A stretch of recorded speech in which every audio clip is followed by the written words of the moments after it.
Fala, Cris. Tá apanhando aqui, bicho. Deixa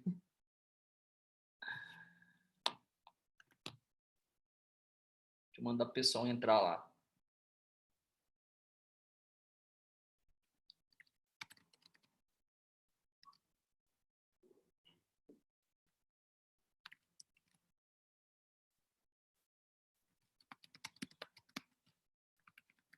Pessoal, boa noite. Eu tô achando estranho não ver vocês, só os números de participantes aqui. Mas, na verdade, primeiro agradecer ao Cris, né? Cris é um grande amigo nosso.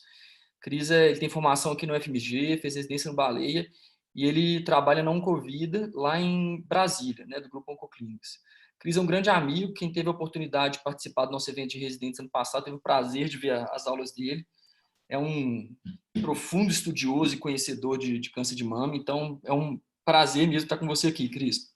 Então, na verdade, gente, esse modelo que a gente vai tentar fazer agora é um modelo que surgiu no passado, sempre teve a ideia de fazer umas reuniões interativas. E essa ideia começou mesmo com o Cris e com o Paulão, que são grandes amigos nossos lá de Brasília. E agora, como teve essa pressão aí, questão do Covid, a gente achou que era o momento de pôr em prática. Então, eu acho que vai ser bem legal. Primeiramente, a gente separou 4 temas para vocês, né? Assim, eu conversando com o Cris. Hoje ele vai discutir uma parte assim de fatores prognósticos e preditivos e o racional inicial da adjuvância. Depois nós vamos ter uma reunião de assinatura genética. Nós vamos falar também de hormonioterapia neoadjuvante, que está super na moda agora, né, devido à pandemia. E depois eu conversando com o Cris, a gente separou também, eu vou apresentar uma aula sobre estadiamento e segmento, né, que é um tema tão controverso que dá tanto pano para manga, né?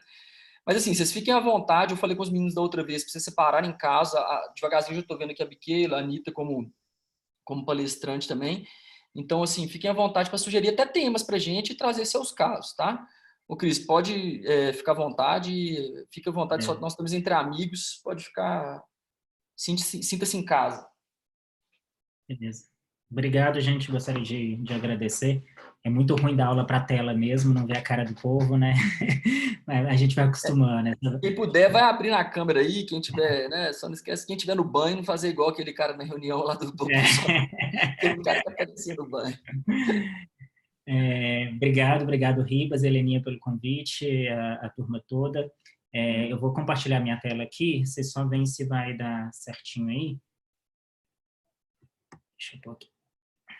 Tá aparecendo aí bonitinho o caso? Aparecendo, aparecendo. Ô, Beleza. gente, eu vou apresentando. Posso ir apresentando, Cris? Pode ir lá. Você fala que eu vou passando aqui porque tá comigo. Pode ir passando devagarzinho, né? Alguns já conhecem esse caso, mas assim, outros não. Um paciente de 34 anos, sem comorbidades, história familiar com a tia materna e uma tia paterna com câncer de mama. Durante a amamentação, tinha uma filhinha de 6 meses, notou um nódulo na mama direita. Ela foi submetida upfront a mastectomia total direita e biópsia de linfonodo sentinela com reconstrução imediata em outubro do ano passado. O anátomo veio uma lesão multifocal com maior foco de 22 milímetros, um carcinoma sem outra especificação, 10% de carcinoma micropapilar, G2, invasão linfovascular presente, um carcinoma ductal in situ associado de 45 milímetros, ou seja, 4,5 centímetros. A biópsia de linfonodo sentinela, do total de 3 isolados, vieram 3 positivos, sendo um com invasão extracapsular de 0,8. Eu quero que os R1, principalmente, então, nessa reunião, Cris, tem R3, R2, R1, R7 igual a gente, né? R8, R10, tem de tudo aí, né? R22 igual a Helena, brincadeira, Helena. Mas assim, o Aí objetivo, não, gente, né? Aí não, né? assim, a gente está colocando esse caso igual a gente tenta fazer sempre nas reuniões do GEL, é para os R1s, a gente vai começar em breve GD de mama, já prestarem atenção nos fatores prognósticos preditores de resposta, tá? Prestem atenção. Pode passar, Cris, o próximo. Na imunistoquímica da peça cirúrgica, né, veio um receptor de estrógeno 70, progesterona 60, um HER2 negativo, um KI de 25. Pode passar? Pode passar, Cris. Então, assim, pode passando, Cris, as perguntas aí pra gente.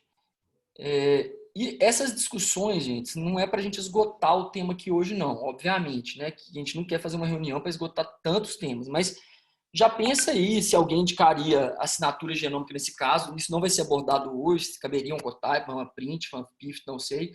Pensa no tipo de tratamento adjuvante, que isso a gente vai discutir alguma coisa hoje. alguém omitiria a antraciclina? Se optasse pela antraciclina, faria dose densa? E aí uma outra discussão que é mais complexa, né, Cris? Esvaziamento axilar, rádio axilar nos modelos do modelo do Amros, e a hormonioterapia estendida, fazer 10 anos, fazer o Softentex, fazer o MA17. Então, na verdade, esse caso foi só para motivar vocês a prestar atenção, para ver que as nossas discussões teóricas são totalmente aplicáveis na prática. E agora, Cris, pode ficar à vontade para apresentar a sua aula para a gente. Beleza, gente. Até para linkar, então, no caso que o Alexandre trouxe, eu vou pincelar um pouco sobre critérios para a seleção de paciente para o cenário de tratamento adjuvante, os fatores prognósticos e o racional pelo qual a gente utiliza as nossas estratégias de tratamento com os nossos pacientes. Quando a gente está falando de tratamento de câncer de mama, tratamento adjuvante, a definição é um tratamento que vai ser oferecido após o tratamento primário ou tratamento definitivo, que na grandíssima maioria das vezes é o tratamento cirúrgico, com o objetivo de reduzir tanto o risco de recidiva do câncer. E quando a gente fala redução de risco de recidiva, eu estou falando tanto a redução loco-regional quanto a redução à distância. E todo o racional disso existe e veio à tona quando se descobriu que o tumor maligno ele tem a capacidade de metastatização.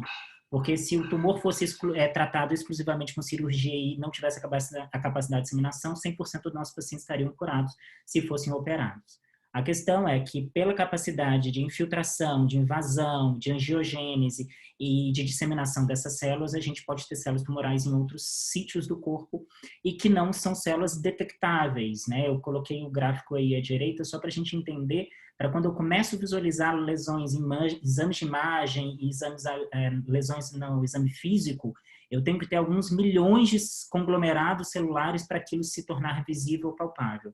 E quando eu estou falando de tratamento adjuvante, eu estou falando exatamente do tratamento da micrometástase, antes de que ela se desenvolva numa doença avançada e se torne num cenário paliativo, num cenário que a gente não consiga curar mais. Quando a gente vai definir a melhor estratégia de tratamento adjuvante, a gente tem que levar em consideração uma série de fatores para avaliar se aquela paciente vai se beneficiar de um tratamento complementar. E esses fatores são tanto fatores tumorais quanto fatores do paciente. Os fatores tumorais, a gente vai olhar muito o perfil histológico da doença, se é um carcinoma ductal, se é um carcinoma lobular, se ele é pleomórfico, se é mucinoso, e mais para frente eu vou mostrar por que isso implica na definição estratégica. O estadiamento clássico, o TNM, porque isso tem uma classificação, isso tem uma inferência prognóstica e diretamente relacionado no risco de metástase à distância. A gente depende muito das características intrínsecas do tumor, como grau, capacidade de invasão angiolinfática, qual que é o perfil imunistoquímico dessa doença, se é um tumor HER2, triplo negativo, um tumor luminal. E naqueles tumores luminais, que a gente vai discutir isso na segunda reunião, quando disponível a assinatura genômica, o perfil genético, ele tem um papel fundamental e nos ajuda muito na seleção desses pacientes, que seria aí principalmente a questão do Oncotype e do MammaPrint. Paralelamente a isso, a gente também leva em consideração os fatores dos pacientes, qual a idade do paciente, o status menopausal, isso tem uma implicância importante na estratégia de tratamento, até a própria assinatura genômica, ela tem uma influência por idade, status menopausal, quando a gente vai ver na aula de Oncotype. Quais são as comorbidades que a paciente tem, se isso contraindica algum tipo de tratamento complementar. Quais são as terapias prévias que a paciente já recebeu e se ela recaiu, quanto tempo, se essa paciente já recebeu terapia prévia, se ela é uma recidiva, se é uma recidiva loco-regional, se sim, há quanto tempo ela fez o tratamento anterior. E, obviamente, desejos e crenças da paciente. Não é raro a gente ver paciente chegando no consultório que não aceita alopécia, que às vezes opta por um tratamento até de segunda linha de eficácia, mas para evitar alguns efeitos colaterais que para eles são proibitivos. Esses fatores são tão importantes que durante muito tempo foram os critérios que a gente utilizou e que Sangalli utilizou para estratificar o risco das pacientes, como baixo risco, risco intermediário e alto risco. Então, através de fatores como exatamente o tumor, o tamanho do tumor, o grau, o comprometimento não linfonodal e o perfil histoquímico e a idade do paciente, a gente classificaria essas pacientes dessas formas. As pacientes de baixo risco, na grande maioria das vezes, elas não precisariam de quimioterapia adjuvante, porque o risco de recorrência e morte era considerado baixo. Aquelas pacientes de alto risco, que é o outro extremo, a gente não tinha dúvida nenhuma que a gente tinha que ofertar o máximo de tratamento para essa paciente, então tentar fazer a quimioterapia mais completa.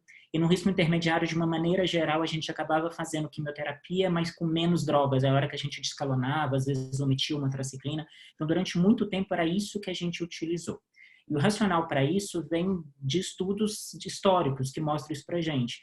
Por exemplo, aqui a gente vê quanto maior o tamanho do tumor, quanto maior o T, maior são as chances dessa paciente ter comprometimento linfonodal na hora que ela for para uma cirurgia upfront ou para um esvaziamento axilar, para uma biópsia de linfonodo sentinela. Também, quanto maior o número de linfonodos que essa paciente tem, maior é o risco de recorrência e morte dessa paciente.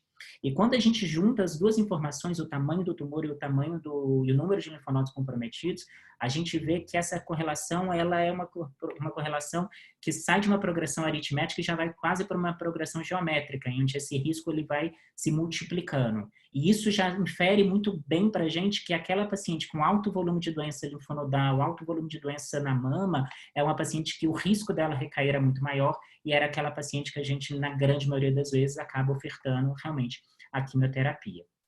O subtipo histológico, ele também tem uma implicância para a gente na avaliação de prognóstico e, consequentemente, de qual terapia a gente vai utilizar, porque a gente tem uma correlação desses subtipos histológicos com subtipos intrínsecos. Isso não é uma conta matemática, não é isso, mas geralmente é importante você ter esse conhecimento para você suspeitar. Eu bato muito na tecla de que história natural da doença ela não existe à toa. Então, assim, se você espera que uma doença de bom prognóstico, que é, por exemplo, um tumor mucinoso, um tumor tubular, você vai esperar que essa doença seja uma doença luminal, receptor hormonal fortemente positivo, um baixo grau. Aí chega para você um tumor mucinoso com receptor de estrogênio e progesterona negativo, com grau 3, suspeita, alguma coisa está errada. É a melhor hora de você pensar em uma revisão. Ou essa imuno está errada, ou esse AP está errada, porque a história não está batendo. E quando a gente vai para o outro extremo, a mesma coisa. A gente tem tumores triplo negativos que têm comportamento mais agressivos, como o metaplásico, como o próprio carcinoma ductal invasivo, mas a gente tem tumores que podem ser triplo negativos e ter um comportamento, às vezes, até de melhor prognóstico, como o adenocístico. Então, essa avaliação do tipo histológico, ela é o primeiro passo quando a gente vai destrinchar a doença. Eu falo que a doença ela tem nome, sobrenome e CPF. Então, o nome é o tipo histológico, o sobrenome é o TNM e o CPF é a imunistoquímica. Você vai juntar esses três fatores para poder definir a estratégia de tratamento adjuvante dessa paciente. E essa avaliação dessa paciente também está diretamente relacionado também à avaliação e à definição de tratamento adjuvante, está diretamente relacionado com o perfil imunistoquímico da doença. Deixa eu ver se passou aqui. Opa, passou demais. Calma aí, deu uma travada aqui, gente, só um minutinho. Deixa eu ver se volta aqui. E basicamente o que a gente avalia são os tumores através da imunistoquímica, a classificação dos tumores em luminais, triplo negativo e HER2 positivo. O ideal é que a gente tivesse uma assinatura molecular para fazer essa análise dos pacientes, porque a gente acaba avaliando mais o fenótipo da doença através da imunistoquímica. E existe uma correlação, uma tendência de correlação entre esses perfis. A gente sabe que os tumores luminais, eu sei que tem R2 e R3, mas até por conta do R1 vale a pena a gente destrinchar um pouquinho mais. Existem os tumores que são luminais, que são aqueles tumores que eles têm expressão de receptores de hormônio, que a gente vai avaliar basicamente receptores de estrógeno e progesterona. Os tumores luminais A são aqueles tumores de melhor prognóstico, então eles têm estrógeno e progesterona fortemente positivo. Geralmente são tumores com baixo KM67, são tumores de baixo grau e são HER2 negativo. O luminal B, ele geralmente é receptor de estrógeno e ou progesterona positivo, não necessariamente você vai ter os dois. O KM67 tende a ser alto. Hoje o ponto de corte é 14%, mas antigamente já foi 20%, então isso é muito mais um espectro do que, na verdade, um ponto de corte que realmente define 14 é bom, 16 é ruim, não é necessariamente assim, a gente vê isso como espectro de doença. E esse HER2 ele pode ser tanto negativo, que a gente chama de luminal B, ou o HER2 pode ser positivo, que a gente chama de luminal B, HER2 positivo, algumas pessoas falam de triplo positivo. Existe aquele cenário que a gente não marca nenhum dos três receptores, que são os tumores triplo negativos, que tem uma tendência maior de ser o subtipo molecular basal-like, mas isso também não é claro e matemático 86% dos tumores triplo negativos que são basal-like, mas a gente tem outros subtipos dentro de assinaturas moleculares dentro do triplo negativo, e tem aquela doença que marca só o HER2, e aí que a gente chama de HER2 superexpresso ou HER2 enriquecido. Essa classificação ela é importante porque ela tem uma função prognóstica também. Quando a gente olha nessa figura e a gente olha aqui na coluna de baixo, a gente vê a doença triplo negativa, a doença HER2 e aqui no outro extremo luminal, como que elas têm comportamento diferente. Quando a gente vai para o extremo esquerdo do slide, que é a doença de pior prognóstico, é o triplo negativo, é a doença que tende a ter maior taxa de proliferação, maior grau e geralmente tumores mais basal-like. Quando a gente vai para o outro extremo, a gente já tende a ter uma alta expressão de receptores hormonais, um baixo grau e geralmente um índice de proliferação menor. E o meio termo é aquele espectro que eu falei para vocês, que a gente vai, quando você caminha do bom prognóstico para o pior prognóstico, eu vou perdendo a expressão desses receptores de progesterona, eu vou aumentando o Ki67, o receptor de estrógeno. Então, a gente tem esse espectro de doença, que é, na maioria das vezes, o caso mais difícil da nossa prática de consultório, porque ela tem tantos fatores de bom prognóstico quanto de mau prognóstico. Aquela doença que ela é toda ruim é fácil de definir, aquela doença que ela é toda boa, ela é fácil de decidir. O meio termo que é o grande desafio na nossa prática de consultório para definir a estratégia de tratamento adjuvante. E essa informação ela é importante para a gente quando a gente avalia esses subtipos histológicos, esses subtipos imunistoquímicos ou moleculares, porque eles têm implicâncias prognósticas diferentes. Essa é uma série em que eles avaliaram o perfil imunistoquímico e a gente vê claramente como o tumor luminal A ele tem um prognóstico infinitamente melhor, tanto em relação à sobrevida livre de recorrência como metástases à distância, comparado com os outros subtipos. E essa série mostra que nessa época o tumor HER2 positivo era tido como o pior prognóstico, mas são dados prévios à incorporação do trastuzumab e do pertuzumab na prática clínica. Então, em Eu 2001... tenho uma dúvida com... Pode interromper? Rapidinho? Claro, quantas vezes forem É necessárias. porque antigamente, quando não tinha o trastuzumab, o HER2 não era considerado bom prognóstico. Hoje tem. Eu fico com dúvida, que eu penso assim, se eu acho bom que a paciente é HER2 positiva ou não. Porque apesar que o luminal tem bom prognóstico, aí eu não sei se vai ser bom ela ter, que eu tenho uma droga para usar, ou eu queria que ela fosse só hormônio positivo. A doença luminal é a melhor prognóstico, sem sombra de dúvida. A luminal A, a triplo negativo é a pior prognóstico. A HER2 positiva vai depender muito do grau dessa doença, do que a gente encontra, mas na grande maioria das vezes ela fica no meio termo, ela fica mais semelhante a um luminal B do que necessariamente a um luminal A. Porque geralmente a doença HER2 positiva, ela tende a ter um grau maior, ela tende a ter outros fatores de pior prognóstico. Naquele slide que eu mostrei da esquerda para a direita, a gente vê que o HER2 ele está no meio, ele não está exatamente naquele extremo do luminal A, que é baixo grau e alta expressão de receptores hormonais. Na verdade, é uma doença que ela é HER2 positivo e ela ainda tem receptor hormonal positivo, esse prognóstico ainda é um pouquinho melhor do que aquela paciente que é HER2 pura. A paciente HER2 pura, ela tende a ter um prognóstico um pouco pior. Então, se a gente fosse classificar isso, seria luminal A em primeiro lugar, luminal B, aí seja HER2 positivo e negativo mais ou menos parecido, o HER2 puro em terceiro e o triplo negativo em quarto lugar, se a gente pudesse categorizar dessa forma. Na grande maioria das vezes é o que a gente vê. Mas os estudos mostram que a gente melhora muito o prognóstico dessa doença quando tem acesso. Então, quando a doença é HER2 positiva, a minha principal preocupação é eu vou conseguir oferecer a melhor terapia anti-HER2 para ela, que é isso que provavelmente vai fazer a grande diferença na chance de cura dela. Tanto quando a gente está falando de adjuvância e principalmente quando a gente vai falar de neoadjuvância, porque a doença HER2 positiva, cada vez mais a gente tem puxado as indicações para neoadjuvância quando a gente vai discutir resposta patológica completa, quando a gente vai discutir como isso impacta em redução no risco de recorrência e no risco de morte dessas pacientes. Ô, Cris. Oi. Só Flavinha, aqui, Flavinha, sua pergunta é muito boa, porque eu não sei se o Cris lembra, teve uns anos, bons anos atrás, aqui, numa prova de título, caiu uma pergunta assim, bem seca. O tumor HER2 positivo é de pior prognóstico? E isso criou um alvoroço, porque justamente por essa dúvida sua, porque antes de Dennis Slamon desenvolver o trastuzumab lá na Universidade da Califórnia, isso era uma verdade absoluta. Depois da intervenção, criou-se essa dúvida. Aí, quando você vai lá no conceito de prognóstico, normalmente você não pode considerar intervenção. Sim. Entendeu? Então, coloque isso na sua cabeça. O trastuzumab é uma intervenção que apareceu, ótimo. Tem até uma meta-análise de 2017 mostrando que, igual o Cris falou, que o triplo positivo, o prognóstico dele se assemelha até ao luminal A, né, Cris? Quando você tem a Sim, intervenção bem feita. É isso que o Cris falou, desde que você tem acesso. Mas tome muito cuidado, gente, principalmente em prova, quando precisa pedir para você falar do prognóstico. Realmente o HER2 positivo é de pior prognóstico. Mas agora, graças a Deus, vem uma intervenção chamada bloqueio HER, que tornou ele, principalmente doença triplo positiva, muito melhor, né, Cris? Só esse comentário. exatamente. Exatamente.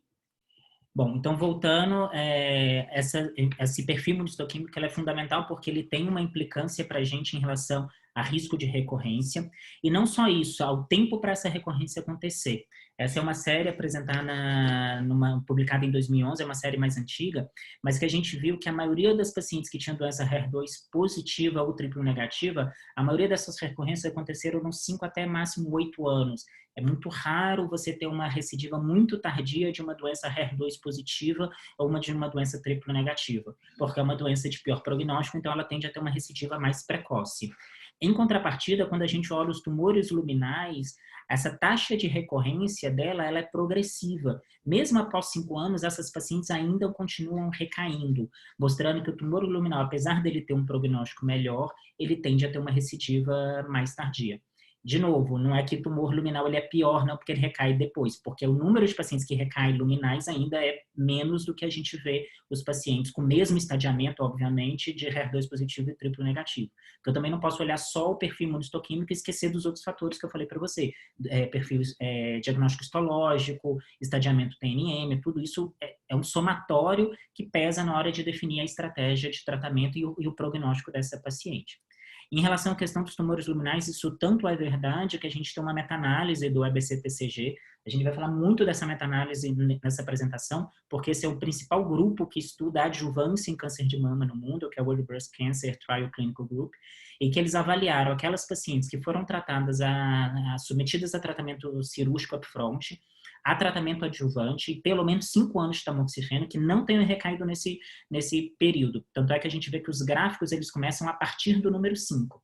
E a gente vê que esses tumores luminais, mesmo esses estadiamentos bem iniciais, como aqui, por exemplo, T1 e N0, quando a gente vê no follow-up longo, o risco de recidiva à distância dessas pacientes, ele ainda é progressivo. Em 10 anos, 4%, em 15 anos, 8%, a expectativa é que em 20 anos, 13% dessas pacientes façam metástase à distância. À medida que eu aumento o número de linfonodos dessas pacientes, esse risco se torna ainda maior. E aqui no gráfico à direita a gente vê a mesma coisa em relação a T2, mostrando que esse risco também é progressivo.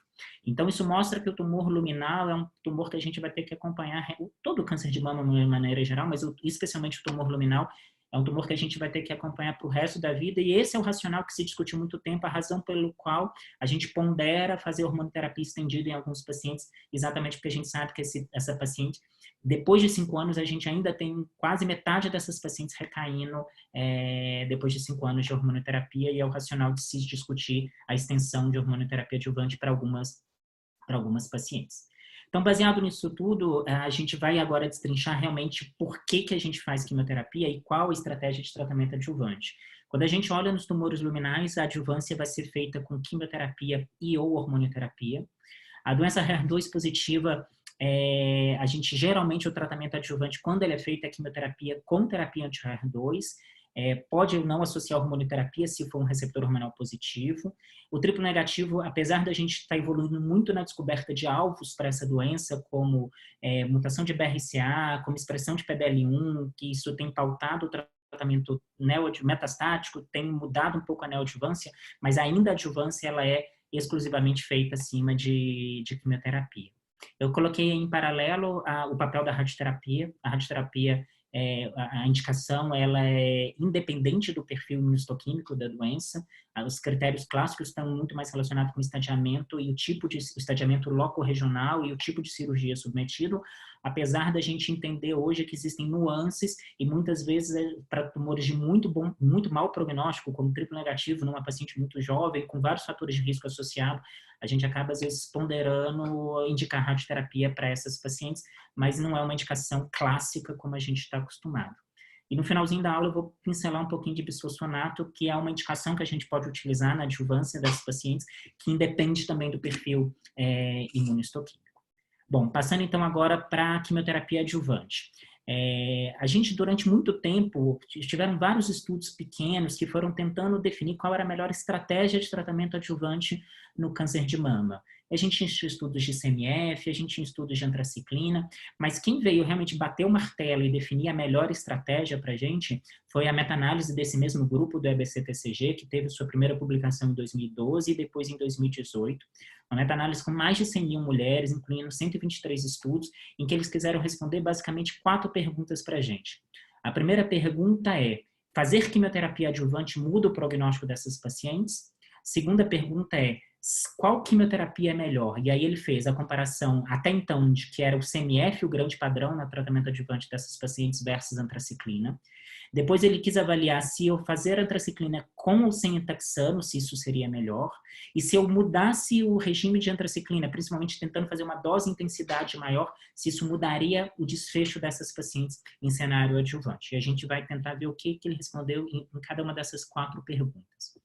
Em relação à incorporação da quimioterapia, essa meta-análise deixou claro para a gente que fazer quimioterapia adjuvante, eu estava diminuindo o risco dessas pacientes recorrer na ordem de 30%, quando comparado com as pacientes que não fizeram quimioterapia.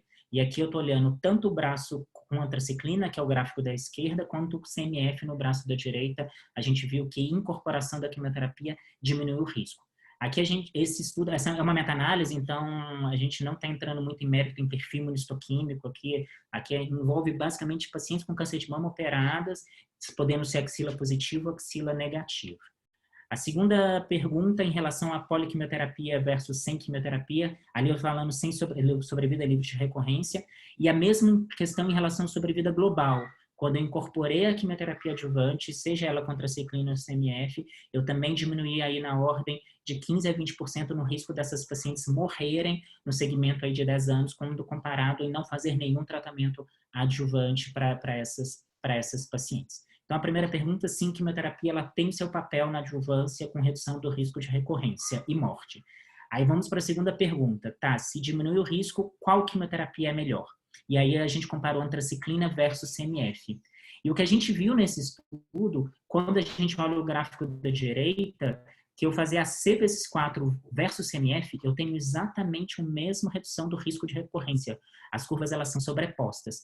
Entretanto, quando eu faço mais antraciclina, eu faço mais do que 4 ciclos de AC, eu faço uma intensidade maior de antraciclina, eu tive um ganho de 11% a menos de risco de recorrência dessas pacientes quando comparado com CMF.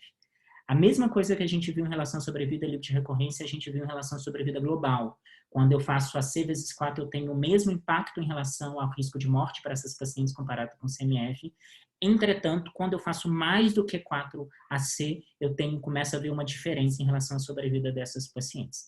A questão de fazendo mais do que 4 AC, a gente barra na questão da cardiotoxicidade, que sempre foi e é o fator limitante da gente manter muitas doses de antraciclina. E aí, estratégia... Oi, diga.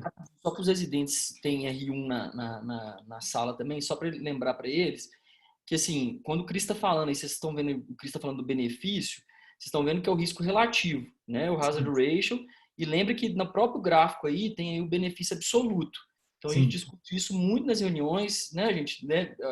Quando você expõe quanto o benefício da adjuvância, aquela famosa dogma da oncologia, né? É proporcional ao risco. O benefício é proporcional ao risco. O benefício é proporcional ao risco.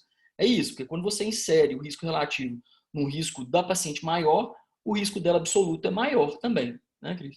E outro só comentário, Cris, é para falar para eles assim, esses esquemas, nessa época não existia nem Taxane, né, Cris? Assim, é só lembrar os meninos, os Taxanes estavam sendo desenvolvidos, então por isso que vocês devem estar estranhando não estar falando de Taxane aí, né, nem Docetaxel, nem TC, nem ACT por enquanto. E esses esquemas com mais antraciclina, né, Cris? Eram aqueles FAC, FEC com uma quantidade maior. Então, só a gente fazia 6 ciclos de FAC, a dose e intensidade de antraciclina era maior. Enquanto no AC vezes 4 a gente fazia 240 miligramas por metro quadrado de antraciclina, no FAC-FEC a gente chegava ali a 300 e pouco, então você tinha uma eficácia um pouco maior. Mas isso tudo, com a incorporação do taxano, isso caiu por terra. A fluoroperimidina, existe um estudo que mostra que não traz diferença nenhuma em ganho de sobrevida, nem livre de recorrência, nem sobrevida global na adjuvância. Então, a gente não tende mais a usar FAC, a gente geralmente faz AC ou EC para essas pacientes. Em relação ao taxano, bom que o Ribas já deu o link, quando a gente avaliou a incorporação do taxano, e aqui eu estou fazendo a comparação de antraciclina versus antraciclina e taxano, a gente viu que incorporar o taxano deu uma redução do risco relativo de recorrência de 26%, de 16% a favor da associação de antraciclina e taxano, e também o impacto na redução do risco de morrer, de mortalidade geral, com a incorporação do taxano comparado com 4AC. Então, esse é o slide que mostra o nosso padrão. A maioria de vocês já teve a oportunidade de prescrever um ACT na sua rotina de consultório, porque foi esse estudo que validou essa estratégia. Porque quando a gente faz o racional, e eu fui destrinchando exatamente para a gente entender, eu tinha CMF, aí depois eu vi que 4AC era igual CMF, aí eu vi que eu podia fazer um pouco mais de antraciclina, que era melhor, mas quando eu incorporava taxano com 4 antraciclina, eu cheguei na melhor resposta possível. Quando eu faço mais antraciclina, eu tenho o equivalente a ACT, só que eu extrapolo a dose de antraciclina e a questão da cardiotoxicidade é realmente um fator bem preocupante. Por isso que a gente não vê fazendo 8AC, que teoricamente teria uma eficácia equivalente a ACT, mas com uma toxicidade que é proibitiva. Então, esse é o racional da gente usar ACT na adjuvância da grande maioria das pacientes. De novo, a gente não está entrando aqui em HER2 e nada disso, então eu não estou discutindo trastuzumab, pertuzumab, isso num outro momento a gente pode sentar e conversar, mas o racional é do background da quimioterapia, por que usar essa estratégia no tratamento dessas pacientes. O benefício foi independente da idade, então, pacientes mais jovens, quanto pacientes abaixo de 55 anos, até pacientes entre 55 e 70 anos. A incorporação da quimioterapia, ela se mostrou benéfica para essas pacientes. E o benefício também foi independente de status hormonal, ou seja tumores luminais versus tumores triplo negativos, a gente viu que essa estratégia ela era efetiva e é o racional de que a gente usa na prática das nossas pacientes. Bom, então com esses dados a gente consolidou o papel do ACT, mas existe uma grande discussão como fazer o taxano, porque o AC era padrão, e essa meta-análise tinha estudo com paclitaxel, tinha estudo com docetaxel, tinha semanal, tinha cada 3 semanas, então para tentar saber qual era a melhor estratégia, teve esse estudo que ele tentou avaliar, foi publicado na New England de 2008, que eles pegaram quase 5.000 mulheres e randomizaram essas pacientes para fazer AC seguido de T. E aí o T podia ser Taxol a cada 3 semanas versus Taxol semanal, versus docetaxel a cada 3 semanas versus docetaxel semanal. E o que esse estudo mostrou para a gente é que quando eu faço paclitaxel semanal ou docetaxel a cada 3 semanas, foi aquela paciente que eu tive o melhor resultado em relação ao hazard ratio na redução do risco de recorrência dessas pacientes. Então, fazer Taxol 175 mg a cada 3 semanas, a gente está piorando o prognóstico das nossas pacientes. Um parêntese, hoje a gente pode fazer 175 mg, mas desde que a gente faça a cada 2 semanas, que é quando a gente faz o Taxol em dose densa. Porque aí sim, os dados são eficazes. Até então a gente usava, inclusive, fator estimulador de coluna para esses pacientes. A gente teve um estudo publicado na JCO recentemente, do Dana Faber, até o Romualdo, que é um oncologista aqui de Brasília, é um dos autores principais desse estudo, mostrando que na fase do taxano, a dose densa, né, que seria 175 a cada 2 semanas, o neulaxin não se fez necessário, a taxa de neutropenia febril foi equivalente, então a gente não teve um pior desfecho evitando o neulaxin nessas pacientes. Aí a gente diminui tanto toxicidade quanto custo para essas pacientes. Isso é legal, né, Cris? Essa não precisar do neulaxin na fase 2, entre aspas, né? Muito bom. Muito bom. Eu, na maioria das vezes, eu não fazia taxano em dose densa exatamente por dificuldade de acesso. No AC é mais fácil a fonte pagadora liberar, mas no taxano ele falava para fazer semanal, então eu acabava agora a gente fica mais confortável, né, de aceitar o não dele. Exatamente. E outra coisa, acaba mais rápido o tratamento e o paciente, ainda mais em tempos de pandemia, o paciente tem que ir menos vezes na clínica, então assim, melhora muito a qualidade de vida do paciente. Então, é só te dar uma discussão para eles pensarem depois. O link que o Cris fez aí foi até o motivo da aula minha na SBM 2 semanas atrás. Essa questão, hoje as orientações diante da Covid é você tentar deixar que o paciente vá menos ao centro de quimioterapia. Então, isso que o Cris falou, gente, é muito importante. É 175 mg de Taxol bissemanal. Bissemanal. Se você for fazer trissemanal, isso é pior. Aí você tem que fazer o docetaxel. Aí eu não sei dar resposta para vocês, mas eu vou jogar a pulga atrás da orelha de vocês. O que vocês acham melhor? Você fazer um paclitaxel semanal e o paciente ir toda semana na clínica, ou você fazer um docetaxel trissemanal? Aí a gente tem que ponderar. Aí é um motivo para a gente discutir, né, Cris? Porque aí o risco de neutropenia, presença, deslocamento, então a discussão é longa, né? Exatamente, exatamente. Bom, então esse estudo deu o racional da gente usar o taxano dessa forma, lembrando da terceira opção agora, que seria o paclitaxel a cada 2 semanas. Outro dado muito importante que a gente tem que bater na tecla é a hora de começar esse tratamento. Existe uma série de estudos tentando avaliar se o atraso do começo da quimioterapia, isso traria algum impacto negativo para essas pacientes. Um dos primeiros estudos que avaliou isso foi um estudo publicado na JCO, a autora principal é Débora Gagliato, que hoje está na BP, em que eles pegaram câncer de mama estadio clínico 1 a 3 e avaliaram. E o ponto de corte dela nesse estudo foi até 60 dias ou depois de 60 dias. E eles viram que aquelas pacientes que começaram o tratamento depois de 60 dias da cirurgia, elas tiveram um pior desfecho, tanto em sobrevida livre de recorrência à distância, quanto em sobrevida global. Principalmente às custas da doença de pior prognóstico, que é o triplo negativo e o HER2 positivo.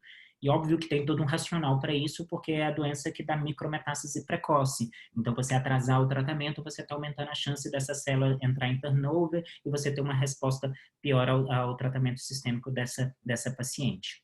Um outro estudo que também tentou mostrar a mesma resposta, agora com um pool de paciente maior, com quase 25 mil mulheres. O ponto de corte aqui foi 90 dias. E, de novo, quem ultrapassou 90 dias de tratamento também tiveram pior desfecho, tanto em sobrevida global como sobrevida câncer de mama específica, principalmente às custas do triplo negativo. Já que o triplo negativo era um fator comum, a gente teve o último estudo que eu tenho conhecimento que avaliou essa estratégia do tempo de começo de tratamento, que foi um estudo peruano, apresentado em San Antônio de 2 anos atrás, em que eles tentaram avaliar o tempo para o começo da quimioterapia adjuvante. Só que aqui eles estratificaram até 30 dias, de 30 a 60, de 60 a 90 e acima de 90. E a gente vê claramente que quem começa a quimioterapia precocemente, ela tem um desfecho muito mais favorável. Eu vou inverter a frase para a gente entender o impacto. Eu atrasar o começo de quimioterapia da paciente, eu aumento o risco de recorrência e eu aumento o risco de morte dessas pacientes. Se você for olhar em 5 a 10 anos, eu saio de 86% de pacientes vivas para 75%. São 11% a mais de pacientes morrendo simplesmente por um atraso de começo de tratamento. Aqui é um dado exclusivamente de triplo negativo, e eu gosto muito desse slide quando eu vou discutir a aula com mastologista, para mostrar que triplo negativo é doença mais do que nunca para a gente fazer neoadjuvância. A Débora tem um trabalho que ela ainda não publicou, mas ela já apresentou os dados em off, em congresso, mostrando inclusive que eles têm a mesma análise com relação do tempo da mamotomia para o começo da quimioterapia neoadjuvante, e o atraso também trouxe pior desfecho para essas pacientes. Então, tumor triplo negativo é o tumor que eu tenho que começar a tratar precocemente. Então, sempre discuta neoadjuvância, obviamente, se encaixar no caso. A multidisciplinaridade ela é fundamental exatamente para isso. E se por algum acaso essa paciente tiver que ser operada upfront, não é hora de fazer gracinha com essa paciente. Às vezes vai querer fazer uma reconstrução, uma mastectomia contralateral, aquela coisa toda, infecta, perde a prótese, e aí você não começa a quimioterapia, você está piorando o prognóstico dessa paciente. Então, assim, atrasar começo de tratamento, a gente piora o prognóstico, principalmente em doença triplo negativo, mas também em HER2 positivo. Bom, eu falei para vocês de ACT, é o padrão, tudo, mas, assim, é óbvio que existem cenários que a gente pode descalonar o tratamento. E um dos primeiros estudos que tentou mostrar isso foi um estudo chamado 9735, em que ele tentou comparar AC vezes 4 versus docetaxel e ciclofosfamida. Aqui não tinha o braço de taxano no braço controle do AC. Era um estudo que, a princípio, ele queria incorporar estadio de clínica de 1 a 3, mas quando a gente destrincha o estudo, a gente vê que a grande maioria das pacientes tinham tumores iniciais. Isso é importante porque depois a gente vai discutir a questão da omissão da antraciclina, a gente vai avaliar que TC é uma excelente estratégia, mas não é para todo mundo. Então, apesar desse estudo ter colocado o estadio clínico 1 a 3, metade dessas pacientes eram axila negativa e a outra metade que tinha axila positiva, a grande maioria era N1. E aqui as pacientes foram randomizadas para AC versus TC, e um detalhe importante, TC vezes 4, porque depois a gente vai discutir os dados de TC vezes 4 versus TC vezes 6, que a gente tem nos dados de omissão de antraciclina. Esse estudo ele foi positivo a favor do TC. Quem fazia TC tinha um ganho na sobrevida livre de doença e um ganho na sobrevida global comparado com AC, e esse benefício foi independente de idade, pacientes menores, pacientes mais jovens, menores que 65 anos, ou paciente acima de 65 anos. E esse foi o racional de quando chega uma paciente, às vezes no nosso consultório, com estágio clínico inicial, axila negativa, um tumor luminal, por exemplo, muita gente às vezes fala, não, o TC está de bom tamanho para ela. Foi esse estudo que deu esse respaldo para a gente. Isso é importante para a gente discutir, principalmente no cenário da paciente idosa, que às vezes chega e o colega está com receio de fazer antraciclina e fala assim, não, faz CMF para ela, porque CMF é igual a C, mas eu sei que TC é melhor do que a C, então, consequentemente, TC é melhor do que CMF. Então, se a paciente ela não pode receber antraciclina por alguma questão cardíaca, mas não é por performance, é muito melhor fazer TC para essa paciente vezes 4 do que a gente fazer CMF para ela, porque a gente está melhorando o prognóstico dessa paciente, a gente está aumentando a chance de cura quando a gente faz TC ao invés de AC. Agora, quando a questão é o performance, aí é outra discussão, porque TC também não é uma estratégia tão simples assim, até porque aqui é com docetaxel a cada 3 semanas e não paclitaxel semanal. Bom, aí, obviamente, se esse estudo de TC foi um resultado positivo, a gente começou a avaliar esse dado em cenários mais amplos. E aí a gente começou a discutir a omissão da antraciclina na doença de alto risco. Porque é o que eu falei para vocês, em 97-35, apesar de ter tentado englobar todo mundo, a grande maioria dos pacientes eram doenças de muito bom prognóstico, eram pacientes de baixo risco.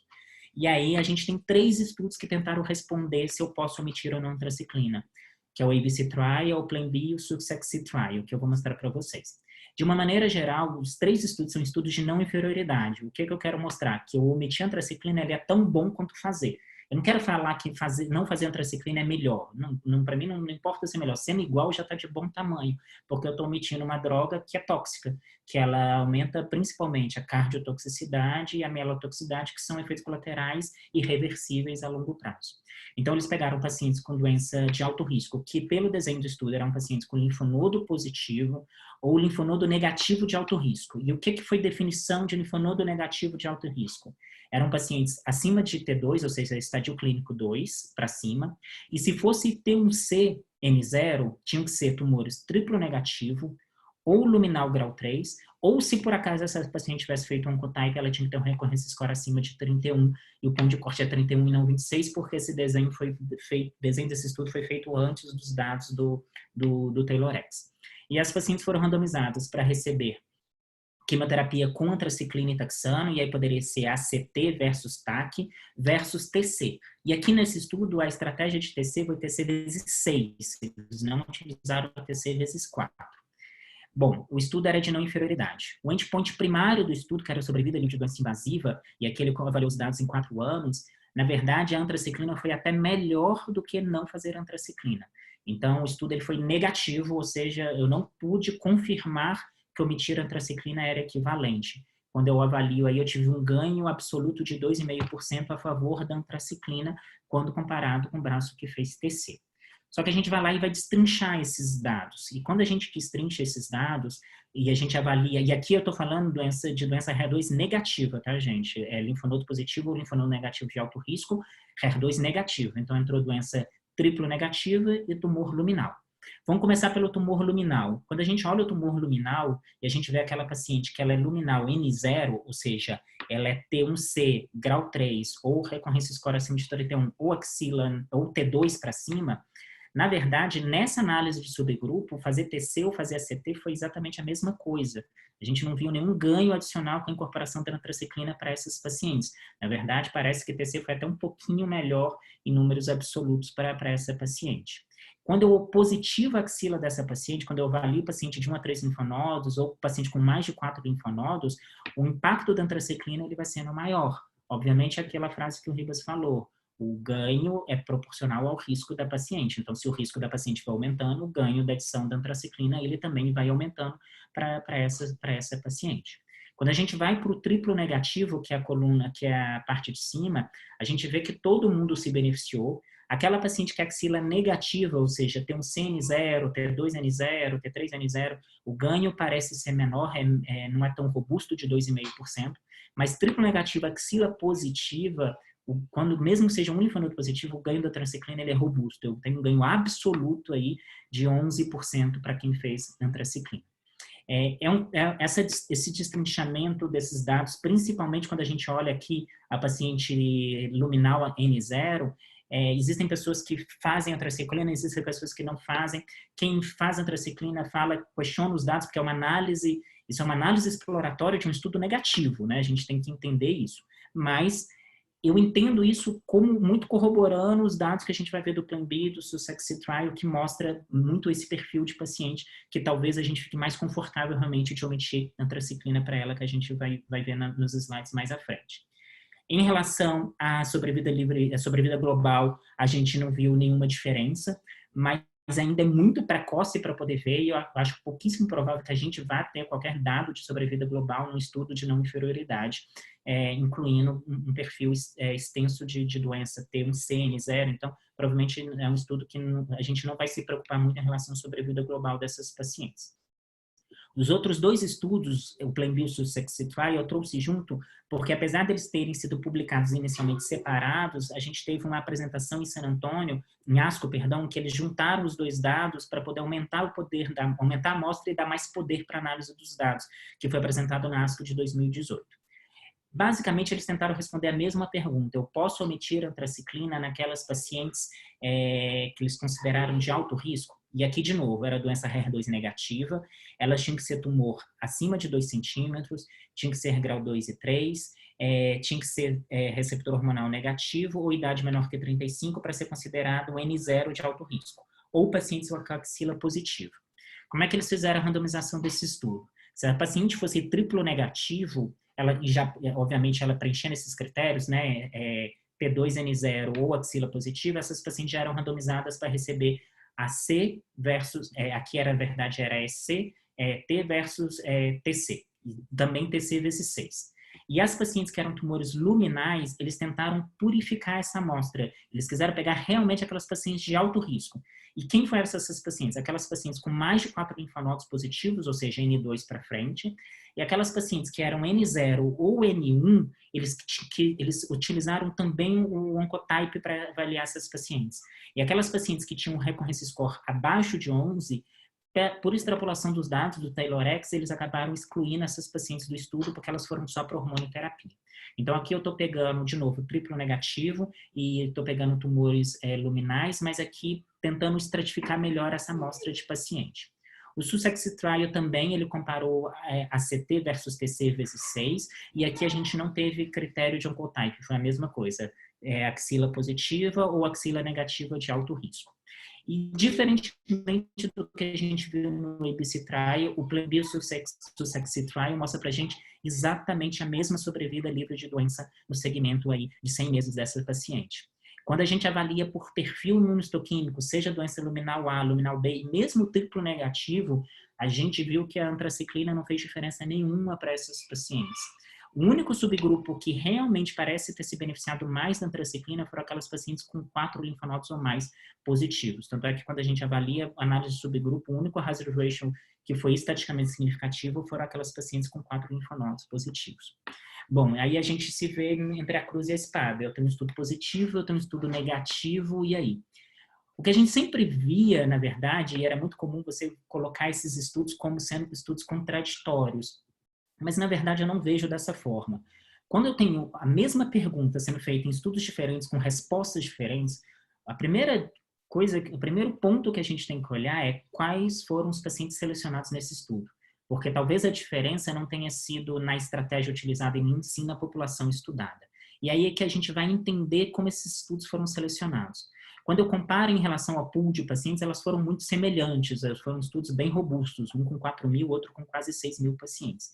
Entretanto, quando eu vou olhando sinais, o perfil de doença de pior prognóstico, como triplo negativo, como axila positiva e como os tumores de alto grau, eu tenho uma maior representatividade desse perfil de paciente no estudo do ABC Trial do que no estudo do Plan B no Sussex Trial. Então, essa é a razão pela qual eu entendo que o ABC Trial foi positivo com a incorporação da antraciclina, enquanto eu não vejo tanto isso no Plan B no Sussex Trial. Se você olhar, a maior amostra do Plan B do Sussex Trial eram pacientes luminais T2N0. E quando a gente olha esse perfil de paciente no estudo do Ibicitraio, é exatamente aquela análise de subgrupo que realmente a antraciclina não fez diferença. Então, por isso que eu não vejo como estudos contraditórios, eles não são concorrentes. Na verdade, o Plainview Success Trial, ele reforça para mim o dado de que o tumor luminal com axila negativa, eu fico mais confortável de descalonar antraciclina para essa paciente. Aquela paciente que ela tem 4 linfonodos positivos, não tem dúvida nenhuma que essa paciente ela tem que receber antraciclina, obviamente, se ela não tiver nenhuma contraindicação a essa estratégia. E existe realmente uma área cinzenta, uma área nebulosa que a gente vai ter ali no N1, entre 1 a 3 linfonodos, que a gente vai individualizar muito o perfil imunistoquímico da doença, se é luminal, se é triplo negativo, o grau, a idade do paciente, tudo isso vai pesar na hora de você avaliar se essa paciente tem que receber antraciclina ou não. A questão é, se a gente optou por ofertar antraciclina, oferte de forma densa, de dose densa. A gente teve a meta-análise do ABCTCG, publicado na Lancet do ano passado, apresentado em San Antonio de 2018 e publicado em 2019, em que mostra que quando eu faço a antraciclina em dose densa e também os dados de taxane em dose densa, eu diminuo o risco de recorrência e eu diminuo o risco dessa paciente morrer de câncer de mama no segmento de 10 anos. Isso é uma redução relativa aí de 15% a 20% e um ganho absoluto na ordem de 3% a 4% para essas pacientes. E esse benefício ele foi independente de ser tumor triplo negativo ou tumor luminal. Tá? A estratégia de dose densa ela não depende do perfil imunistoquímico da doença. Então, se a gente optar por fazer ACT, tentamos fazer o AC de forma dose densa. Eu sei que hoje existe o calcanhar de Aquiles de acesso. Eu trabalho na Disney, porque Brasília é meio Disneylândia, a gente tem acesso a quase tudo, então eu consigo fazer sem problema nenhum aqui. Então a minha prática é sempre que eu ofertar antraciclina, seja neoadjuvante, seja adjuvante, eu faço a estratégia de dose densa para essa paciente, porque a gente tem dados de sobrevida para ela. Cris, só para dar o gancho aqui, quando você faz dose densa, como você tem feito? Você tem feito, até para já a gente entrar um pouco no caso clínico, como é que você tem feito? Você tem feito o AC vezes 4 de 2 em 2 semanas? Você inverte o T? Como é que você tem feito? O taxane você tem feito 175? Ou você tem preferido, igual alguns colegas do nosso grupo lá de Boston, o pessoal ainda tem feito alguns semanais? Como é que você tem feito hoje em dia? Pois é, eu faço, geralmente eu não inverto. A questão de inversão, para mim, ela tem um racional maior para triplo negativo. A gente tem basicamente 2 estudos que tentaram responder isso para a gente. Tem o NeoSamba e tem o NeoTango. Existem vários outros estudos, inclusive tem uma meta-análise que tentaram juntar isso. E o que ele me mostra para mim na pior do cenário é igual. Eu invertei, eu não estou fazendo nenhuma diferença. E existem os dados, principalmente do NeoSamba, mostrando que você tem um impacto de sobrevida para essas pacientes no subtipo triplo negativo. E no NeoTango teve aumento de PCR. No NeoTango, ao contrário, eu não tive diferença de sobrevida, mas eu tive aumento de PCR para essas pacientes. A gente tem um outro estudo, que foi um estudo mais robusto, que é um estudo de fase 3, que é um estudo do grupo do Aquazog, que acho que, se não me engano, é o 1041, que ele também avaliou a sequência, só que era para a doença HER2 positiva. Mas a questão eu não tenho um viés entre os braços, porque todo mundo recebeu trastuzumab, tá? E esse estudo é um estudo de fase 3, é um estudo que tem segmento tanto em relação a PCR quanto a sobrevida, não teve diferença nenhuma. Nenhuma. Então, eu começar com taxane, fazer antraciclina seguido de taxano, eu tenho, no final das contas, a mesma taxa de PCR, a mesma sobrevida livre-evento e a mesma sobrevida global. Então, apesar do NeoSamba te dar uma tendência maior de sobrevida, começar com taxano, o NeoTango também, são estudos bem menos robustos, com N muito menor. Então, na verdade, eu não vejo isso como um problema. Na minha prática, eu tendo a começar com antraciclina para as pacientes, por alguns motivos. Eu acho que você começar com taxano, a paciente vai perdendo, ela começa muito bem, e quando ela vai chegando no meio, ela já está fadigada do taxol e você vem com a pior fase. E aí a paciente quer te ver morto, entendeu? O AC, a paciente te odeia, aí você começa taxando, ela te ama, e aí no finalzinho do taxão ela começa a querer te odiar de novo, entendeu? Então, assim, você tem um momento de amor ali, no outro ele só vai piorando. E principalmente quando você pensa em neoadjuvância, você pôr uma paciente para fazer uma cirurgia depois de AC, é uma paciente que está mais depauperada, é uma paciente que está mais toxemiada, então eu tendo a começar com AC primeiro. Quando que eu inverto?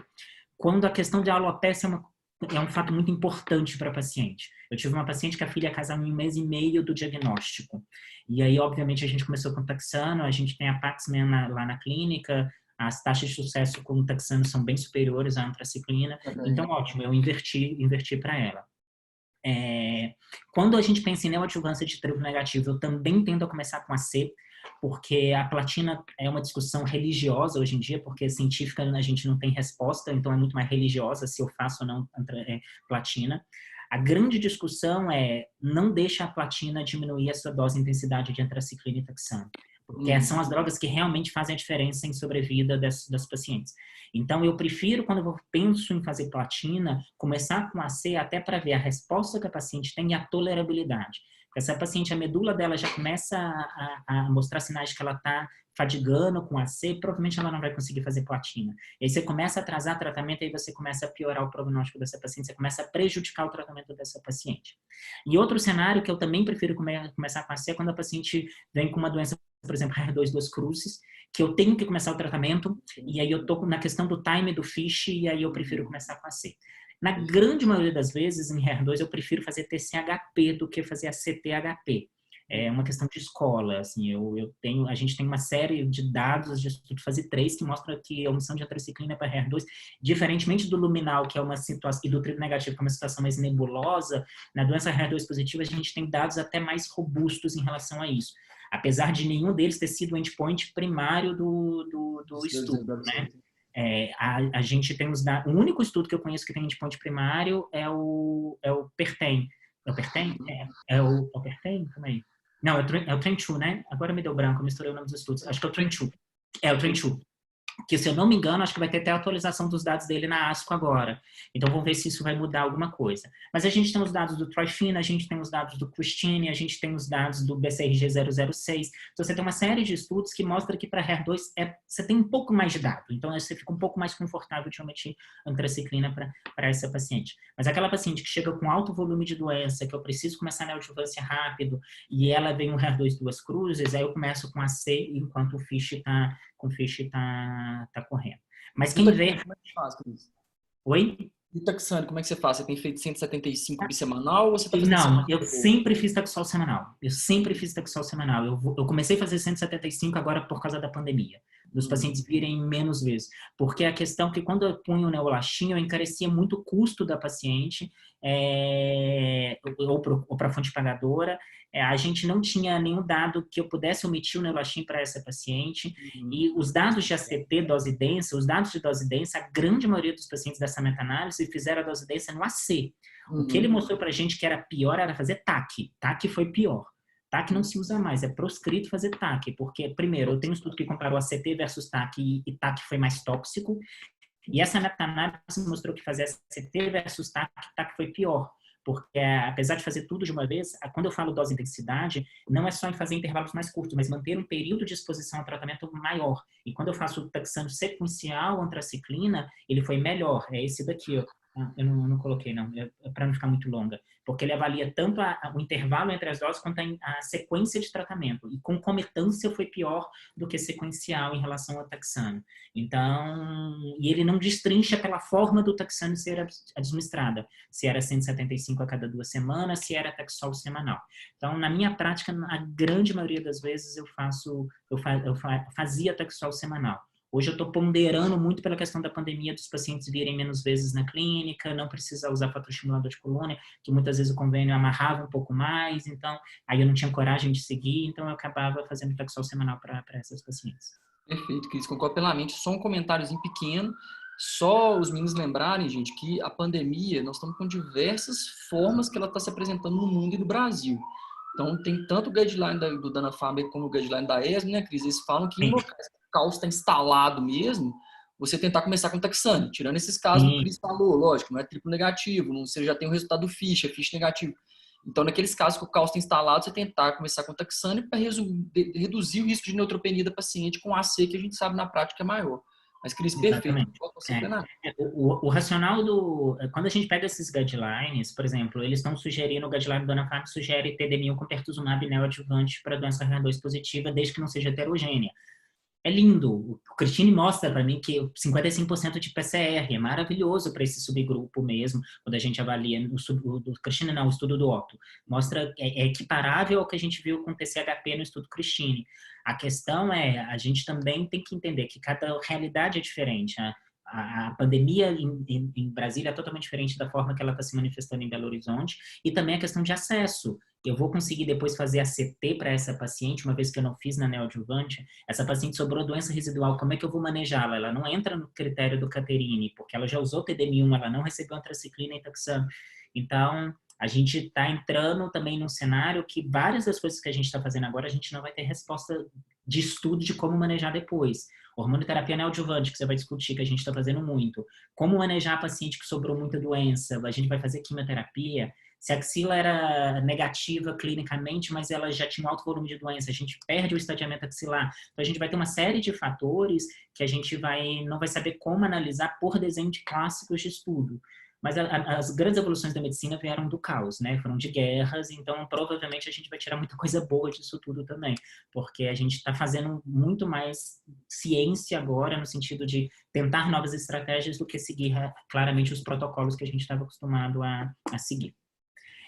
Para finalizar, em relação ao bisfosfonato, a gente tem uma meta-análise também do ABCTCG, que foi publicada em 2015, em que eles tentaram avaliar o papel do clodronato e do ácido zoledrônico na adjuvância dessas pacientes.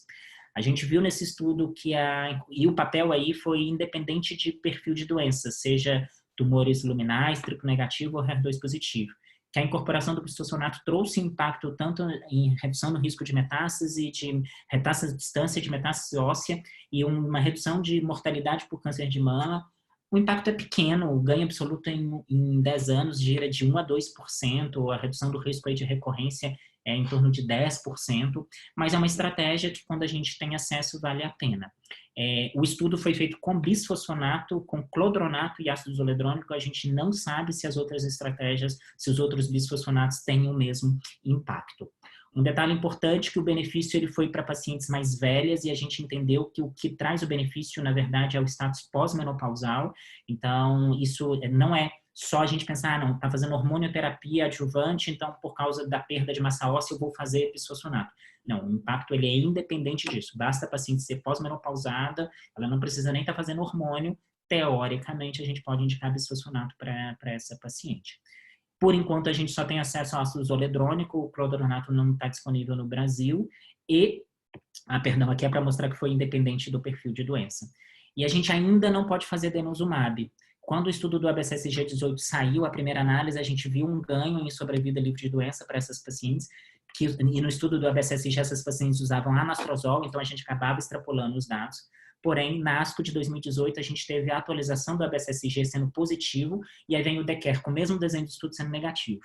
E aí, por conta dessa discordância de dados e não ter uma meta-análise que consolide essa estratégia, acabou não mais indicando o denosumab adjuvante para as pacientes, e quando faz um inibidor de osteólise, a gente acaba indicando o zometa mesmo para as nossas pacientes. Esse é um artigo que vale a pena ler, quem nunca leu, é um estudo da Nature, da Nádia, que ela destrincha, é um artigo de 31 páginas, ela destrincha todo o racional da doença de câncer de mama, da biologia, do estadiamento, do TNM, e ela cria fluxogramas e algoritmos de tratamento. É muito legal esse artigo. E aqui ela coloca no manejo da doença luminal A, luminal B, triplo negativo HER2. Obviamente a gente não vai destrinchar todos eles, porque a gente não entrou na nuance de cada doença, mas o que eu quero deixar claro é o que ela coloca aqui, que se o paciente for receber quimioterapia, seja neoadjuvante ou adjuvante, a estratégia de tratamento vai ser antraciclina com taxano, ou descalonar para TC, e ela considera para aqueles tumores de baixo volume de doença, que é principalmente o paciente com axila N0, e aqui ela pondera para paciente com axila N1, podendo descalonar o tratamento para esses pacientes. Então, chegando nas conclusões, hoje o que a gente tem de critério para a indicação de tratamento adjuvante é baseado ainda assim em critérios clínicos e patológicos. A quimioterapia adjuvante, claramente ela reduz o risco de recorrência e morte das pacientes em torno de 1/3, quando ela tem indicação de ser utilizada. TC, ela pode ser uma opção para pacientes com tumores luminais iniciais, N0 com certeza, N1 eu ponho em interrogação, porque aquilo que eu falei, acho que é individualizar. E para triplo negativo, abaixo de 1 centímetro, eu não tenho coragem de escalonar antraciclina para triplo negativo. Eu acho que é uma doença de prognóstico muito ruim, mesmo para paciente N0. Por que abaixo de 1 centímetro? Porque o ABC Trial colocou acima de 1 centímetro e o Plan-B e o Success colocaram acima de 2 centímetros. Então, o dado que eu tenho de TC vezes 4, que foi muito bem, foi aquele 97,35, e aí a gente tem dado para isso. Acima de 1 centímetro, eu tendo a ofertar antraciclina, eu só faço o TC vezes 6 se a paciente ela tem uma contraindicação, uma paciente mais idosa, que o receio da cardiotoxicidade ou às vezes até da mielotoxicidade é algo limitante para mim. E nesses casos, quando fazer TC, a grande maioria das vezes a gente tem que fazer TC vezes 6, porque todos aqueles estudos que eu mostrei para vocês comparou com TC vezes 6. Eu não tenho estudo comparando TC vezes 6 versus TC vezes 4. Então, existem pacientes que às vezes a gente vai fazer TC vezes 4, existem pacientes que a gente vai fazer TC vezes 6. Acho que a gente tem que entender qual estudo que eu estou utilizando para selecionar a estratégia de tratamento para essa paciente. Então, por exemplo, eu vou descalonar tratamento para axila positiva no tumor luminal e opto por fazer TC, faz a vezes 6. Porque essa paciente sim foi representada no ABC, no Plan-B, no Success Trial. A utilização da antraciclina, quando for utilizada sempre de forma densa, pelo impacto que a gente tem, e o ácido zoledrônico, ele vai ter um papel adicional aí na adjuvância das pacientes na pós-menopausa. Eu deixo por último a foto nossa de máscara, bem lembrando da pandemia, mais do que nunca a seleção de paciente está sendo o grande motivador, o grande pedra no nosso sapato para entender qual paciente a gente pode evitar quimioterapia, qual paciente a gente pode descalonar tratamento, porque hoje em dia a gente não está só preocupando em quanto isso vai impactar no risco de recorrência a longo prazo, mas no risco dessa paciente ter uma forma grave de COVID e morrer porque às vezes você estava super tratando essa paciente. Então, selecionar paciente adequadamente é a chave fundamental para que a gente defina o melhor tratamento. E na próxima discussão que a gente vai falar de assinatura genômica, é o ponto-chave para isso na doença luminal. Voltando no caso rapidinho, pode voltar lá direto para as perguntas, né, Ribas? Pode. Acho que assim, é mais agora, gente. Cris, parabéns, sensacional a apresentação. Acho que assim, é um presente para todos nós poder discutir esses casos com vocês. Eu tirei várias dúvidas minhas com o Cris e a gente discute casos quase que semanalmente, né, Cris? Agora, por favor, aproveite. E vice-versa. Tô vendo a Clarinha lá de Montes Claros está aí, Celina lá em Patos de Minas está aí também. Fiquem à vontade para fazer perguntas para eles totalmente informais. Se vocês ficarem tímidos, eu vou perguntando. Cris, assim, eu acho que assim, vamos responder esse caso por partes, né? Assim, acho que sua aula já englobou tudo. Vamos deixar a assinatura genômica para semana que vem? O que você acha? Pode ser, beleza. Porque a gente pode até usar o caso para a semana que vem. Isso. E aí, qual o tratamento adjuvante você indicaria, Cris, para ela? Responde esse item 2 aí pra gente, esse pontinho 2 aí pra gente. Põe o caso de novo, Ribas. É isso que eu vou voltar. Deixa eu voltar aqui. É um caso... Opa, perdão. Deixa eu voltar aqui. É um caso de um tumor de mama multifocal, uma paciente de 34 anos que foi submetida a uma mastectomia com BLS e ela tinha uma lesão, a maior foco de 2,2 centímetros, então era um T2. A paciente era um N1 porque ela tinha 3 linfonodos positivos de 6 dissecados no BLS, sendo um com invasão extracapsular de 0,8 milímetros. E era um tumor luminal B, um RE de 70, um RP de 60, um HER2 negativo, um KI de 25. Então, estádio clínico 2, um T2N1, luminal B, com 3 linfonodos positivos de 6. Bom, em relação à adjuvância, sim, a gente vai entrar em assinatura genômica, eu não vou nem dar spoiler se eu pediria ou não, mas na questão de quimioterapia, ignorando a assinatura genômica, essa paciente é uma paciente de altíssimo risco. É uma paciente que tem um tumor multifocal, é um tumor luminal B, eu não vi ali se ela era grau 2, né? Grau 2. Grau 2, numa paciente jovem e principalmente com comprometimento linfonodal. E a gente lembrar que ela foi uma biópsia de linfonodo sentinela, ela tinha 3 linfonodos positivos, então a gente não sabe realmente se ela era um N1 ou se ela poderia inclusive ser um N2, porque pode ser que no esvaziamento, se essa paciente for ou não submetida a esvaziamento axilar, eu não sei, a gente vai ver mais para frente, se a gente não mudaria inclusive o estadiamento dessa paciente. Então, por causa disso, eu indicaria quimioterapia adjuvante sim para essa paciente. Bom, em relação ao metilanthraciclina... Cris, rapidinho que é o Otávio falando, tá bom? Beleza? Oi? É o Otávio falando aqui, tudo bem? Fala, Otávio, tá joia? Tudo bem, você? Você, na prática, né, assim, você usa ferramentas online, tipo Predict, como é que é? Conta um pouco para a gente dessa experiência. Assim, eu utilizo muito o Predict. Na verdade, hoje é o que a gente tem, é só o Predict que está disponível. A Adjuvant Online saiu do ar e nunca mais voltou. Apesar da gente ter... E eu deixei mais a tabela do Adjuvant Online para a aula de assinatura genômica, onde ele classifica por risco clínico. Essa paciente, pelo Adjuvant Online, ela seria alto risco clínico, porque pacientes com axila positiva, se ela é grau 2, ela já é alto risco independente do T. Então, essa paciente é um alto risco clínico. Mas eu gosto de utilizar o Predict exatamente até para justificar e mostrar para a paciente o racional da incorporação da adjuvância para aquela paciente. Para quem não conhece, o Predict é uma ferramenta online, só jogar Predict, que ela parece uma calculadora, é do grupo da Inglaterra, se não me engano. Em que você coloca os dados clínicos e patológicos da paciente. Idade, status pré ou pós-menopausal, estadiamento TN dessa paciente, o número de linfonodos, se é micrometástase, se é receptor de hormônio positivo ou negativo, e ele vai te dar, e você seleciona o tipo de tratamento que você vai fazer, se você não vai fazer químio, se vai fazer químio, se é a quimioterapia de primeira, segunda ou terceira geração, se vai fazer hormonioterapia ou não, e até bisfosfonatos eles estão colocando já, se incorpora ou não bisfosfonato na adjuvância da paciente.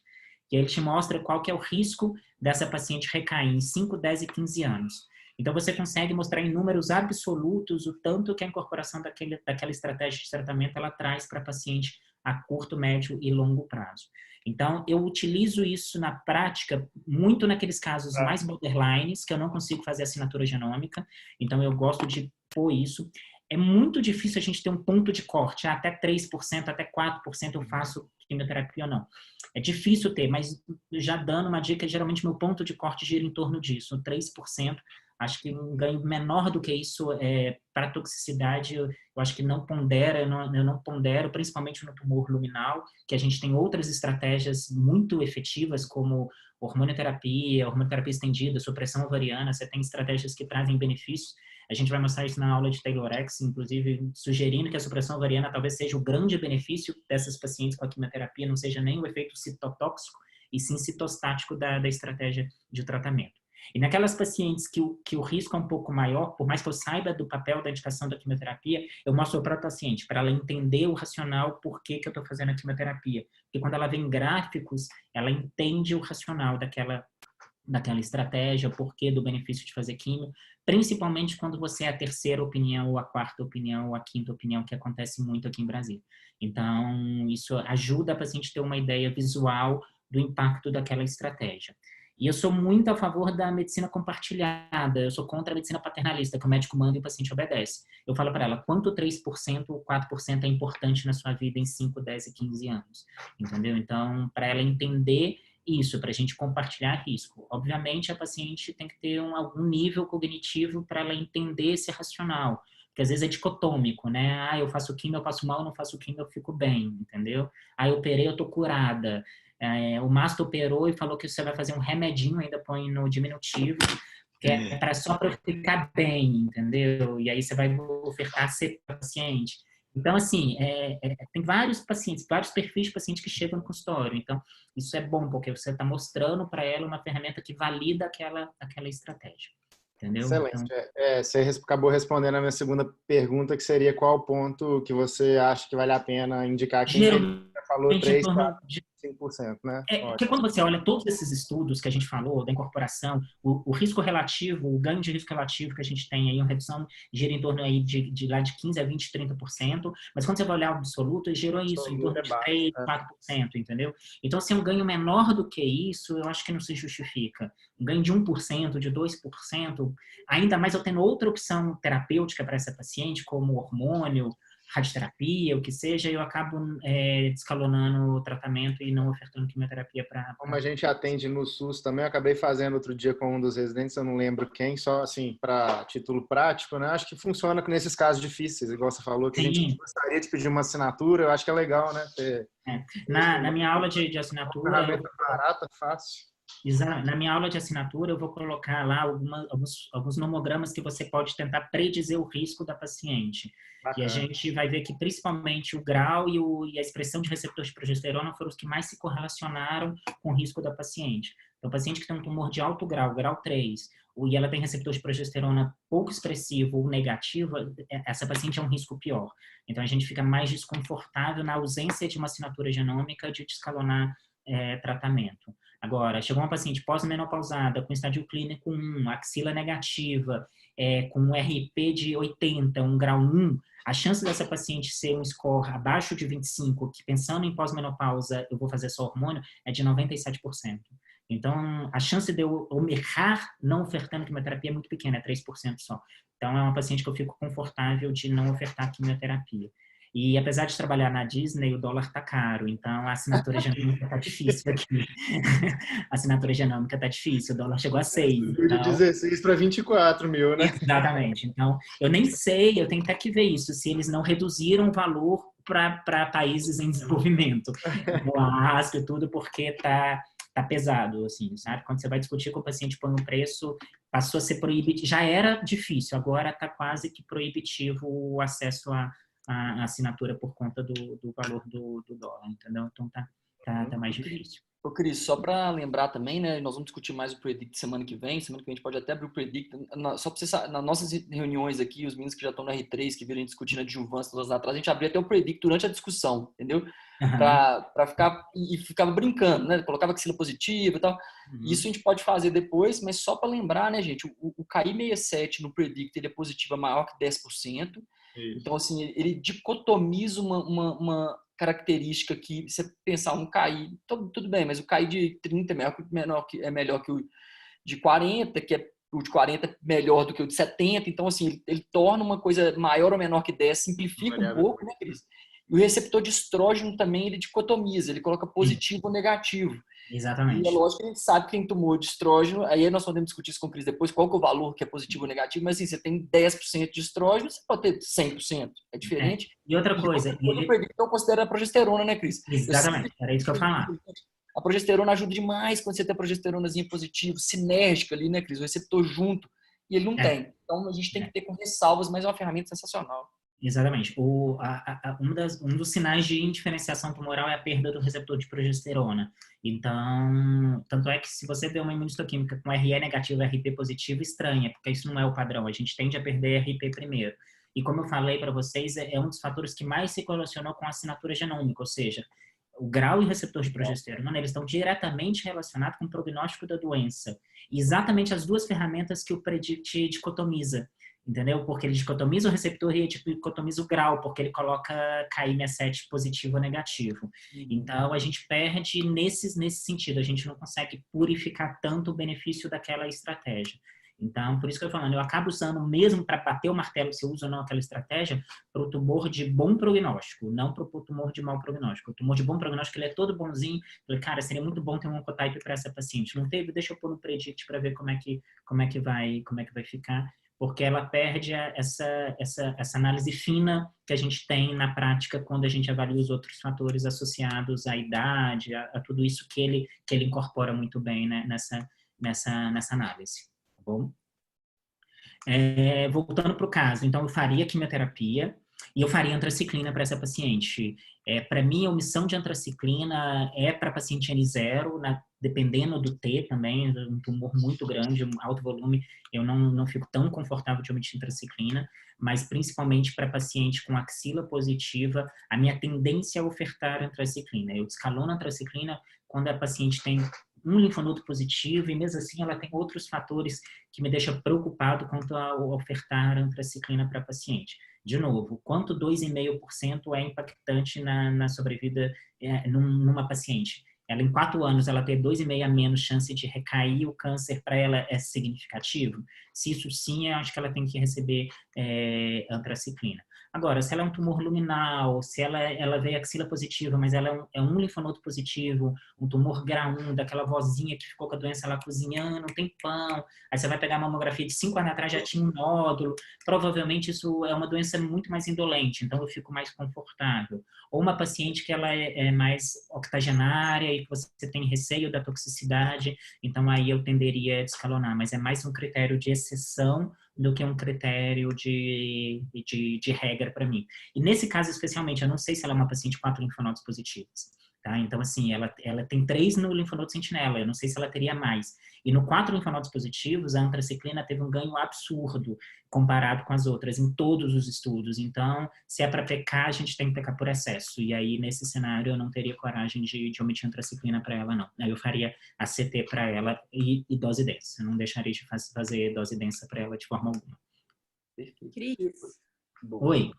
Anitta, tudo bem? Oi, Anitta, tá boa?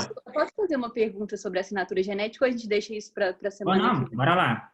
Não tem problema. Então, a minha dúvida é a seguinte, assim, na prática, essa paciente seria uma paciente que você consideraria fazer uma assinatura genética? Porque, assim, já é uma paciente que já tem características do tumor de alto risco clínico.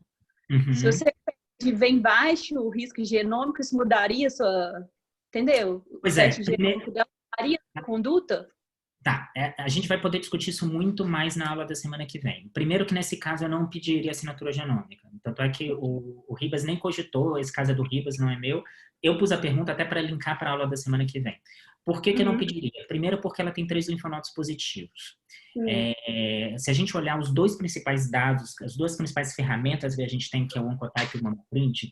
Por que principais ferramentas? Porque são as que têm recomendação 1, porque são as que têm estudos retrospectivos, que têm estudos randomizados, prospectivos, então que têm os clínicos trials adequados. O Oncotype, ele não foi avaliado em axila positiva no estudo TAYLOR-X, o RxPonder está em andamento, a gente ainda não tem os dados, e o MammaPrint, que foi avaliado para axila positiva.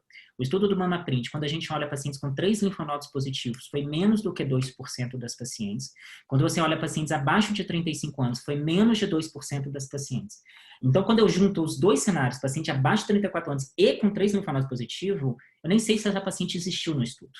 Então, assim, eu não tenho como descalonar tratamento porque essa paciente não está representada nos dados do estudo.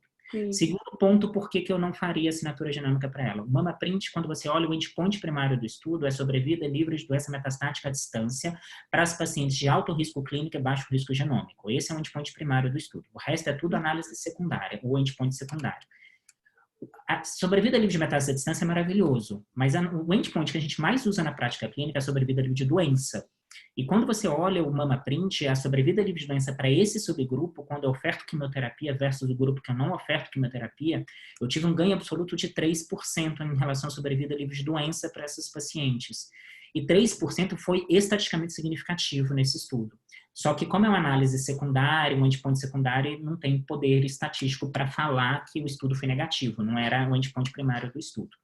Então, quando eu junto todos esses fatores, e eu não posso falar que a quimioterapia, né, não antraciclínica, a quimioterapia, ela não é totalmente descartado o benefício dessas pacientes, eu não tenho nem indicação de pedir antraciclina para essa paciente. Eu pedi a assinatura de antraciclina, não sai da minha cabeça. A assinatura genômica dessa paciente.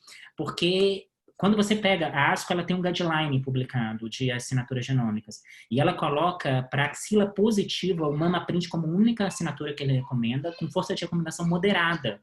Exatamente porque ele coloca que pacientes de 1 a 3 linfonodos positivos, a gente não pode descartar totalmente o benefício da quimioterapia, principalmente por mais de um linfonodo. Porque até que um linfonodo positivo estava melhor representado. 70% das pacientes do estudo, 80% das pacientes eram axila negativa, 79% para ser mais exato, eram axila negativa. Os outros que eram axila positiva, a grande maioria era um linfonodo positivo, que era em torno de 14%, 15%. Aí você tem uns 3% de axila 2 linfonodos e aquilo menos de 2% com 3 linfonodos. Então, você pegar 2 e 3 linfonodos já fica mais subrepresentado. 3, então, nem se fala.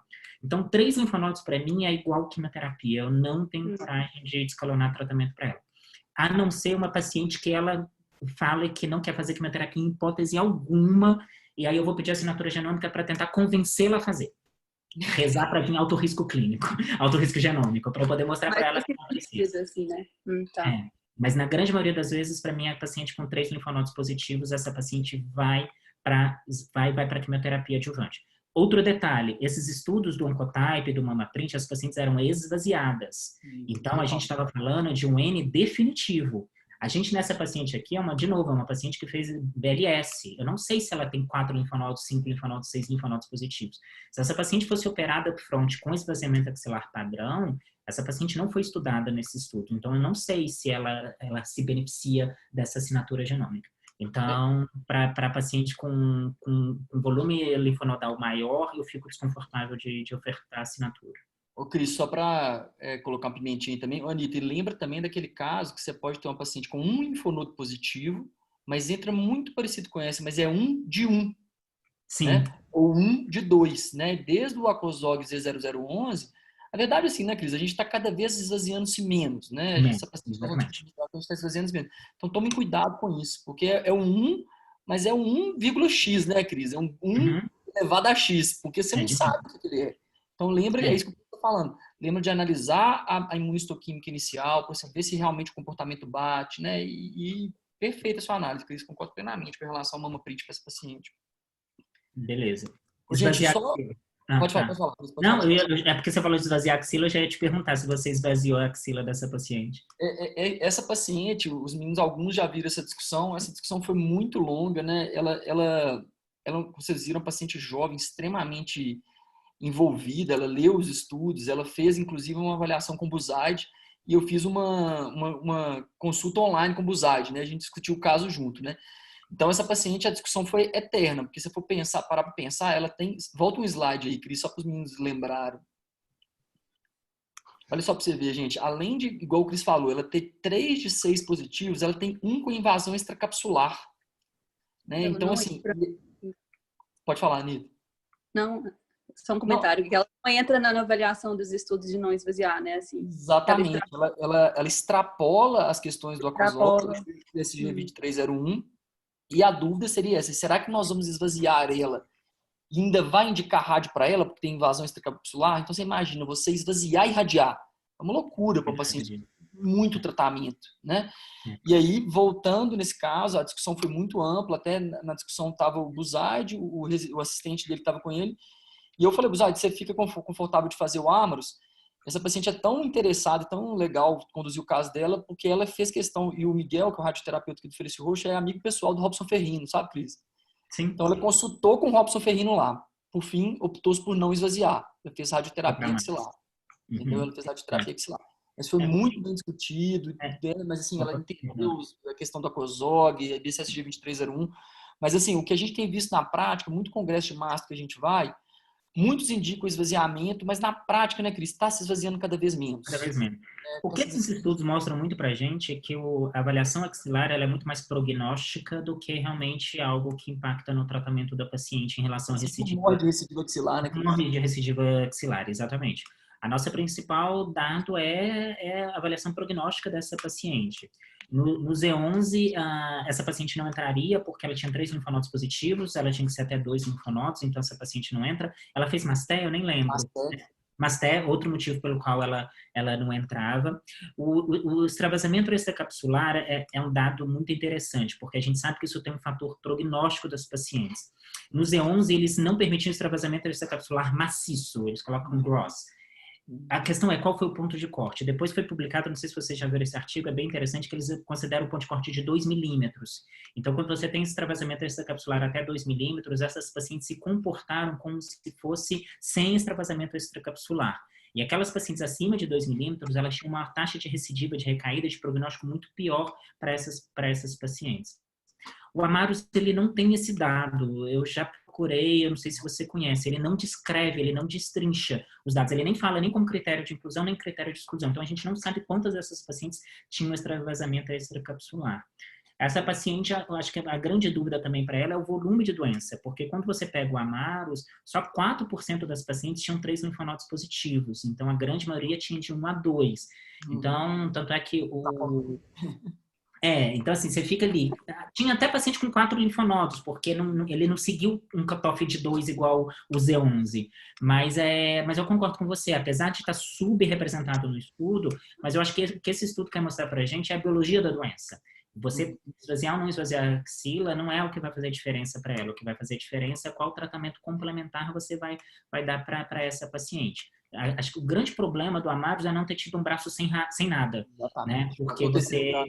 Exatamente, faltou um terceiro braço, porque a paciente era esvaziada ou irradiada. Então, assim, se a paciente não preencheu o Z11, a gente acaba tendo que irradiar, porque ela vai, querendo ou não, ela vai encaixar no Amaros, porque é o que a gente tem de dado. O 2301 é o único dado que a gente, o estudo que a gente tem de não fazer nada na axila, mas lembrando que era só micrometástase linfonodal. Então, é um cenário mais restrito para a gente pensar em indicação de escalonamento de tratamento axilar.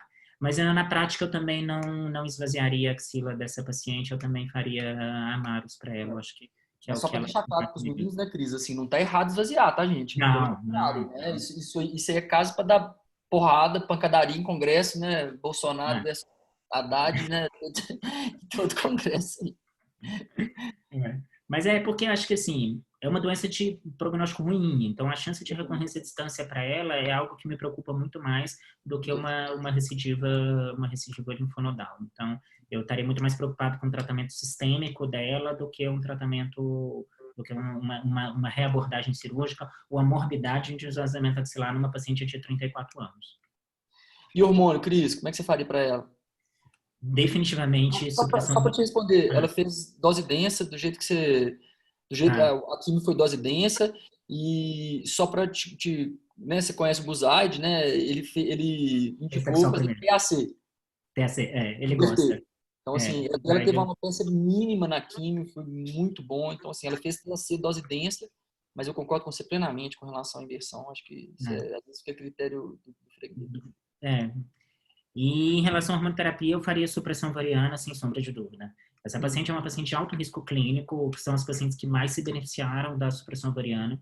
O estudo do SoftTest, para quem não conhece, foi um estudo que pegaram pacientes operadas, submetidas à cirurgia já. Eles avaliaram a hormonoterapia adjuvante dessa paciente. E aí eles compararam tamoxifeno 5 anos versus supressão ovariana com tamoxifeno por 5 anos versus supressão ovariana mais exemestano por 5 anos. E SoftTest porque um tinha 2 braços, o outro tinha 3 braços, mas todos avaliaram basicamente a mesma coisa. Ele queria responder 2 perguntas, se a supressão ovariana melhorava o desfecho dessas pacientes e qual o melhor par para essa supressão ovariana, se seria o tamoxifeno ou o inibidor de aromatase, que no caso foi utilizado o exemestano. E esse estudo mostrou que a incorporação da supressão ovariana, principalmente naquelas pacientes de alto risco clínico, a gente teve um impacto na redução da sobrevida livre de recorrência para essas pacientes. O critério de risco clínico, as pacientes não era randomizada pelo risco clínico, né? Então, assim, as pacientes faziam quimioterapia ou não de acordo com a escolha do investigador. Mas o que a gente viu que aquelas pacientes que tinham maior volume de doença linfonodal, aquelas pacientes que tinham TER mais avançado, as pacientes mais jovens, foram as pacientes que mais se beneficiaram dessa estratégia. Principalmente pacientes abaixo de 35 anos. O ganho absoluto, se não me engano, foi de 16% a favor da supressão ovariana para essas pacientes. É um ganho absurdo. Então, um paciente muito jovem, com doença avançada, principalmente com maior volume de doença linfonodal, a gente sempre tende a fazer supressão ovariana para essa paciente com inibidor de aromatase. O inibidor de aromatase parece ser um pouquinho melhor do que o tamoxifeno, apesar de que os dados de sobrevida global, o tamoxifeno pareceu ser um pouquinho melhor, mas a gente acha que é mais uma imaturidade, um viés dos dados, porque não tem o menor racional de tamoxifeno ser superior a inibidor de aromatase. Em nenhum cenário que a gente estudou isso, o tamoxifeno foi melhor, né?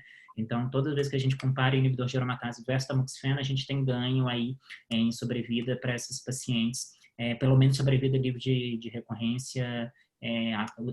Os estudos cabeça a cabeça não mostraram diferença em sobrevida global, mas a meta-análise mostrou. Então, a gente tende a fazer inibidor de aromatase para essas pacientes. Então, eu faria supressão ovariana com inibidor de aromatase para elas, sem sombra de dúvida.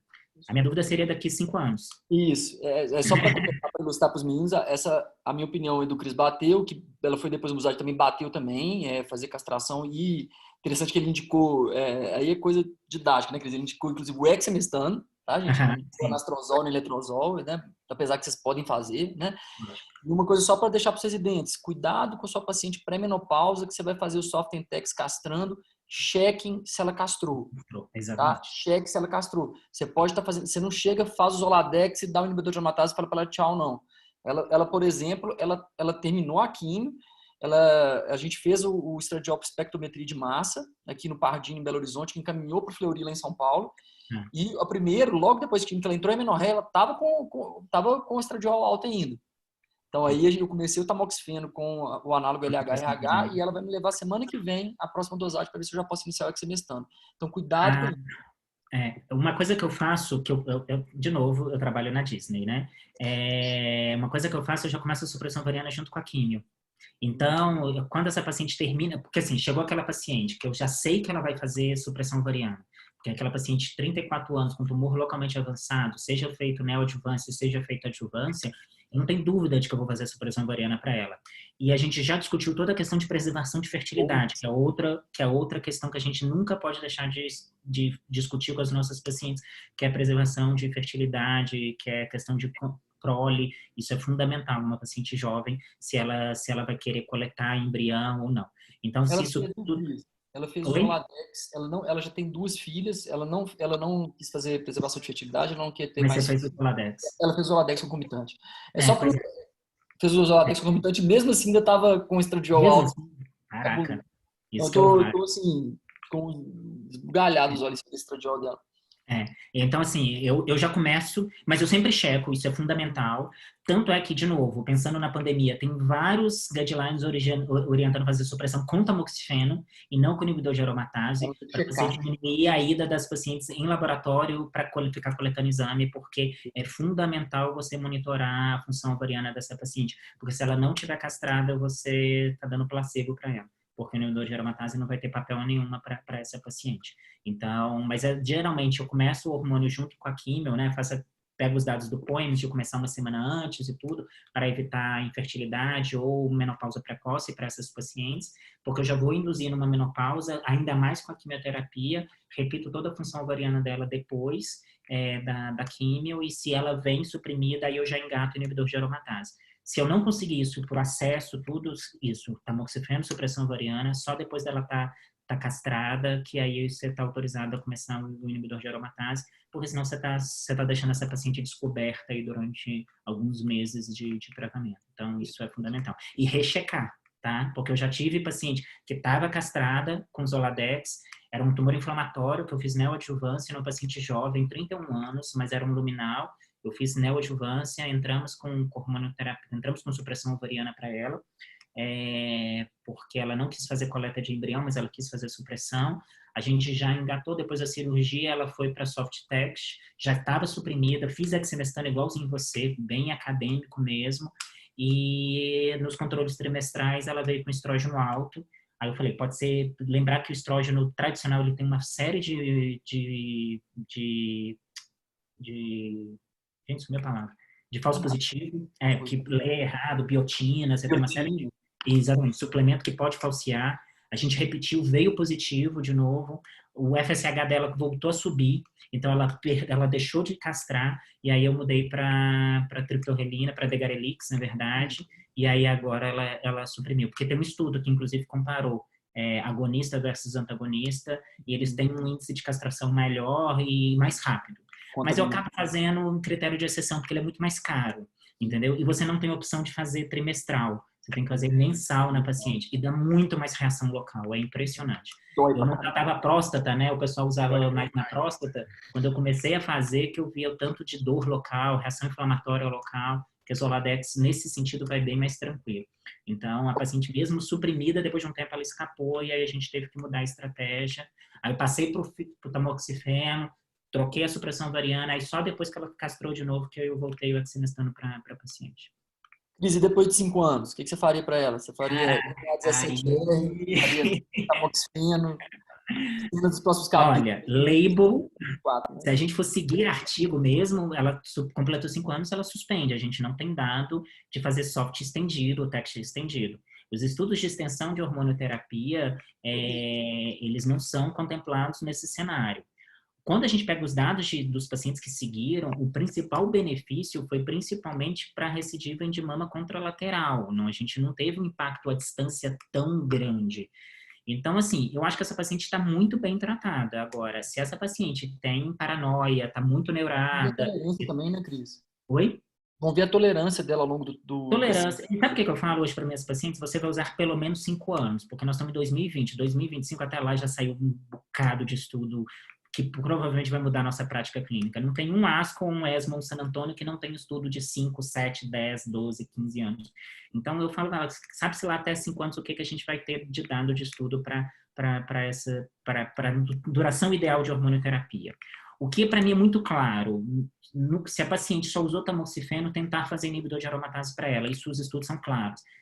Todas as meta-análises falam que aquela paciente que eu faço o switch e sigo com um pouco mais de inibidor de aromatase, eu tenho um impacto maior, tanto em sobrevida livre de recorrência local quanto à distância. Agora, aqueles estudos que a paciente já usou inibidor de aromatase e fazer extensão de inibidor de aromatase, os ganhos são mais modestos e principalmente mais em recidiva contralateral. O impacto em metástase à distância foi muito pequeno, são uma redução de menos de 1%. E não é fácil, são drogas que aumentam a toxicidade, aumenta a osteoporose, aumenta o risco de fratura, apesar dos estudos às vezes mostrarem que não, mas os estudos têm um viés, que muitos desses pacientes quando chegaram a 5 anos que tinham uma tolerabilidade muito ruim, eles já saíram, eles não quiseram estender a hormonoterapia. Então, acaba que quando os estudos mostram que a qualidade de vida não piorou tanto, é porque já teve um viés de seleção antes, na hora que foi definir quem queria continuar mais de 5 anos ou não de hormonoterapia. Gente, alguma pergunta para o Cris? Aproveitem aí. Eu queria fazer uma pergunta em relação a como que é seu protocolo dos agentes ósseos na terapia adjuvante, porque eu vejo uma grande divergência na prescrição desses pacientes. A gente tem o dado melhor aí, que é para os ometa, 6 meses, né, a cada 6 meses, mas eu vejo algumas pessoas prescrevendo, podenozumab, a gente tem aqueles 2 dados que você mostrou que são divergentes. E aí, como que é o seu protocolo? Você faz 6 meses? Pré-pandemia e pós-pandemia, tá? Per-pandemia, né? A gente ainda não tem pós-pandemia. Eu falo antes, porque eu vejo algumas pessoas prescrevendo anual, a gente não tem muito dado para isso, a não ser que seja para osteoporose, né? Exatamente. O que eu faço então, eu acredito que o Zometa ele tem 2 papéis benéficos para essa paciente. A questão de preservação de massa óssea, principalmente naquelas pacientes que vão usar inibidor de aromatase, que é a maioria, a gente está falando 65% dos tumores são luminais. Então, e aí, como a gente está falando de pós-menopausa, é inibidor de aromatase na grande maioria das vezes, então eu vou evitar a perda de massa óssea, que é realmente algo preocupante para essas pacientes. Eu diminuo o número de evento ósseo. E eu tenho um impacto pequeno e modesto, mas como eu já vou ter uma redução de evento ósseo, eu estou trazendo ganho adjuvante. Eu tenho muita dificuldade de ser off-label na minha vida. Então, assim, se eu tenho um estudo que me mostra aquela indicação naquela dose, para que eu vou inventar moda? Então, eu faço Zometa semestral por 6 doses, que é o que a meta-análise mostrou. Sim. Depois dessas 6 doses, a paciente tem uma massa óssea ruim, que ela já tinha de baseline, eu sigo com isso, mas já não com papel de adjuvância. Eu sigo com papel de preservação de massa óssea. Aí você pode mudar para anual, aí fica a seu critério. Lembrando que a dose anual é com Aclasta, de 5 miligramas, não é com Zometa, de 4 miligramas. Então, aí você tem que mudar para Aclasta. Eu acabo mantendo semestral, porque a paciente tem que passar em consulta comigo, geralmente a cada 6 meses mesmo. O Aclasta anual, eu tenho que trocar o remédio, ficar para o convênio, então eu acabo seguindo com aquela estratégia. Em relação ao denosumab, eu não utilizo o denosumab com papel de adjuvância, mas para aquelas pacientes que eu quero fazer preservação de massa óssea e ela tem alguma contraindicação relativa ao Zometa, e aí principalmente a função renal, aí eu acabo fazendo o denosumab. Mas aí o denosumab eu não estou fazendo com o intuito de adjuvância. Aí você faz anual. Eu faço semestral. Os dados de denosumab também são semestral. Mas aí é com a dose de 60 miligramas, não com a dose de 120. Aí a gente usa o Prolia, não o Exiva.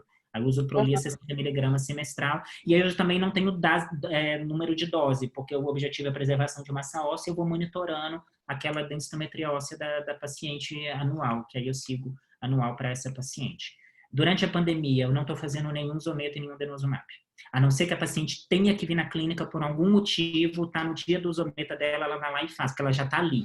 Mas 99% das minhas pacientes estão me ligando, doutor, meu Zometa está autorizado. Eu falei, não vai, fica em casa. Entendeu? Porque o impacto é muito pequeno. Quando você olha ali, o ganho absoluto em 10 anos foi de 1 a 2%, entendeu? Então, assim, como é uma droga pouco tóxica, a incidência de osteonecrose de mandíbula é raro.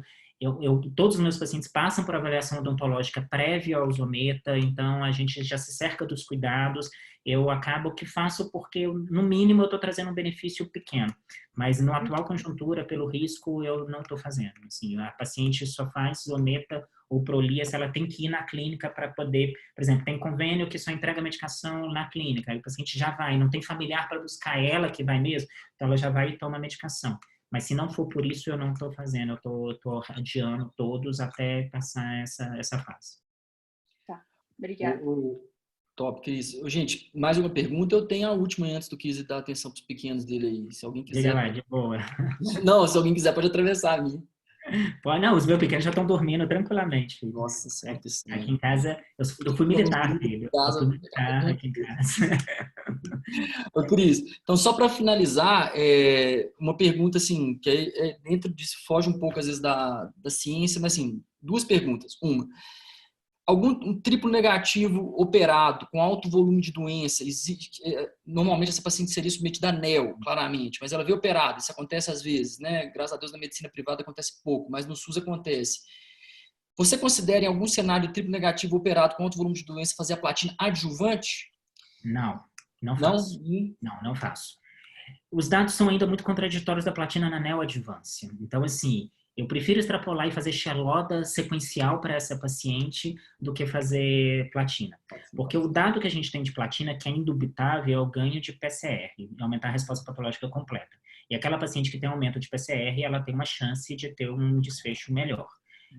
Primeiro, essa paciente, quando a gente olha os dados de platina, os dados de sobrevida global, os dados são contraditórios. Você tem o Gefacisto, que foi positivo, você tem o CalGB, que foi o Alliance, que foi negativo. O estudo Brightness ainda não tem os dados de sobrevida dessas pacientes, assim, só tem os dados de PCR. Então, como os dados ainda são bem contraditórios, eu não tendo a incorporar a platina na minha adjuvância. Eu tendo a fazer, nos casos de neoadjuvância, para as pacientes que são BRCA selvagem, porque, de novo, o Alliance não avaliou o papel de BRCA, o Gefacisto avaliou e o Brightness avaliou, e o ganho significativo foi para quem era BRCA selvagem, não quem era BRCA mutado.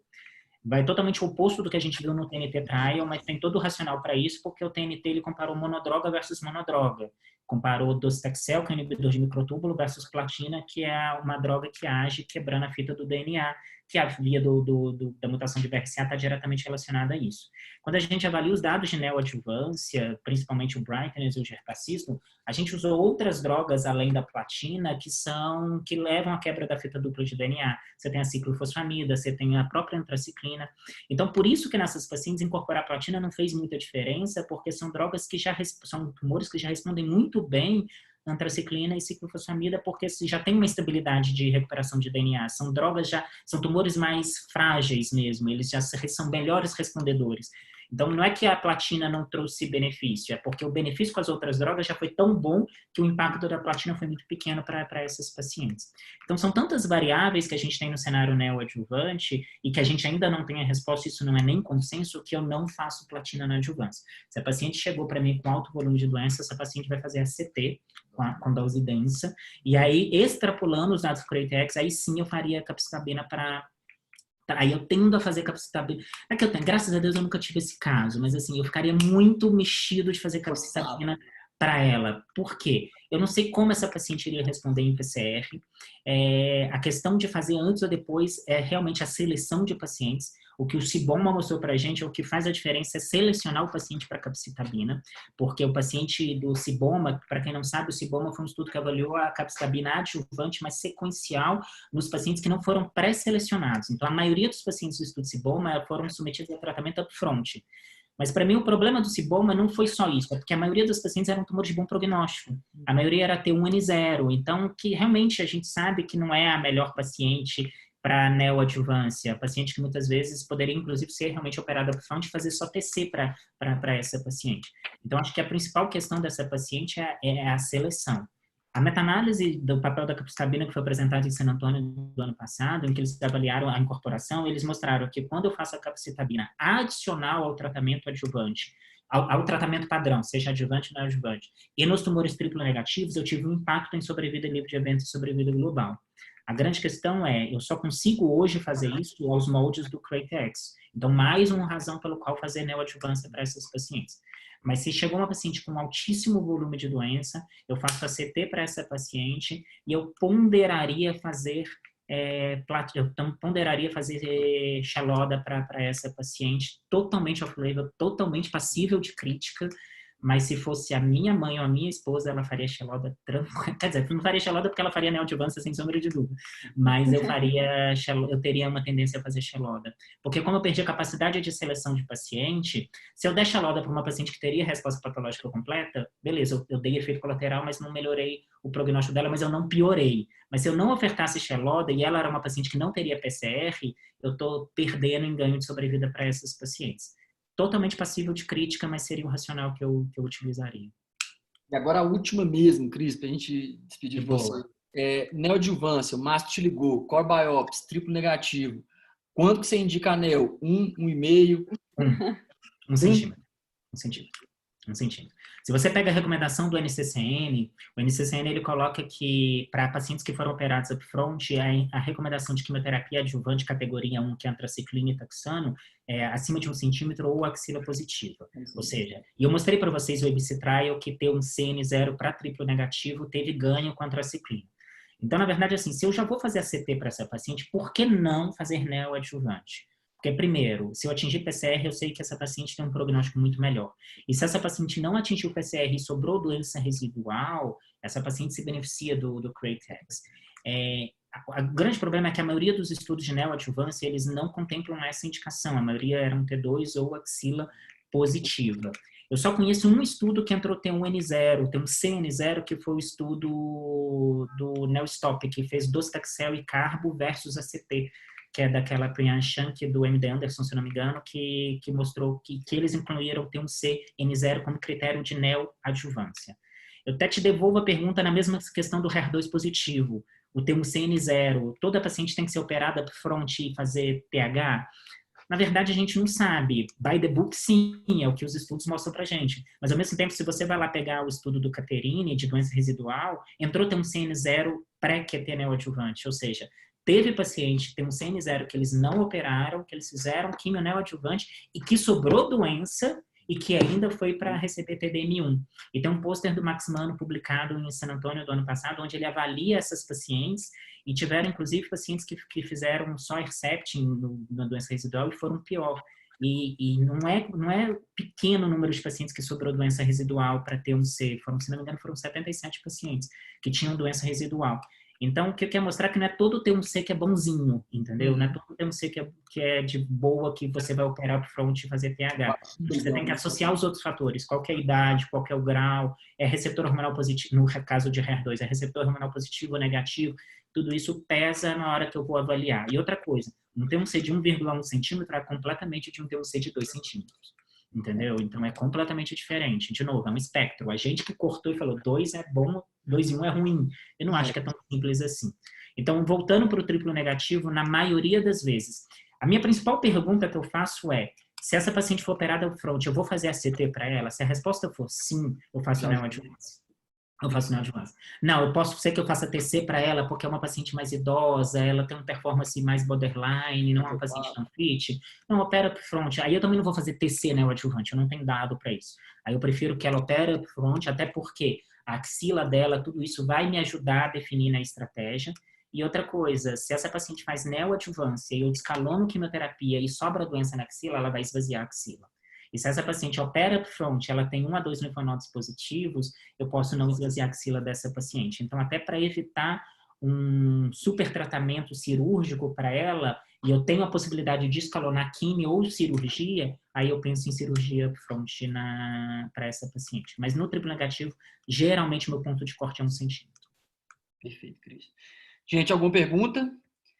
Então tá, Cris, muito obrigado. Gente, Nada. Semana que vem, então, muito obrigado, Cris, perfeito. Discussão excelente, excelente. Mais uma vez, muito bom discutir os casos com você. Semana que vem a gente discute assinatura genética, tá? Aí nas outras duas nós vamos discutir hormonioterapia neo, estadiamento e segmento. O Cris vai estar junto com a gente. Cris, obrigado. Beleza. Boa noite a todos. Até semana Gente, que vem. obrigado. Eu que agradeço, gente. Obrigado pelo convite. Fico muito honrado de estar com vocês, gente. Tchau, gente. Boa noite. Até mais. Boa noite, gente. Tchau, tchau.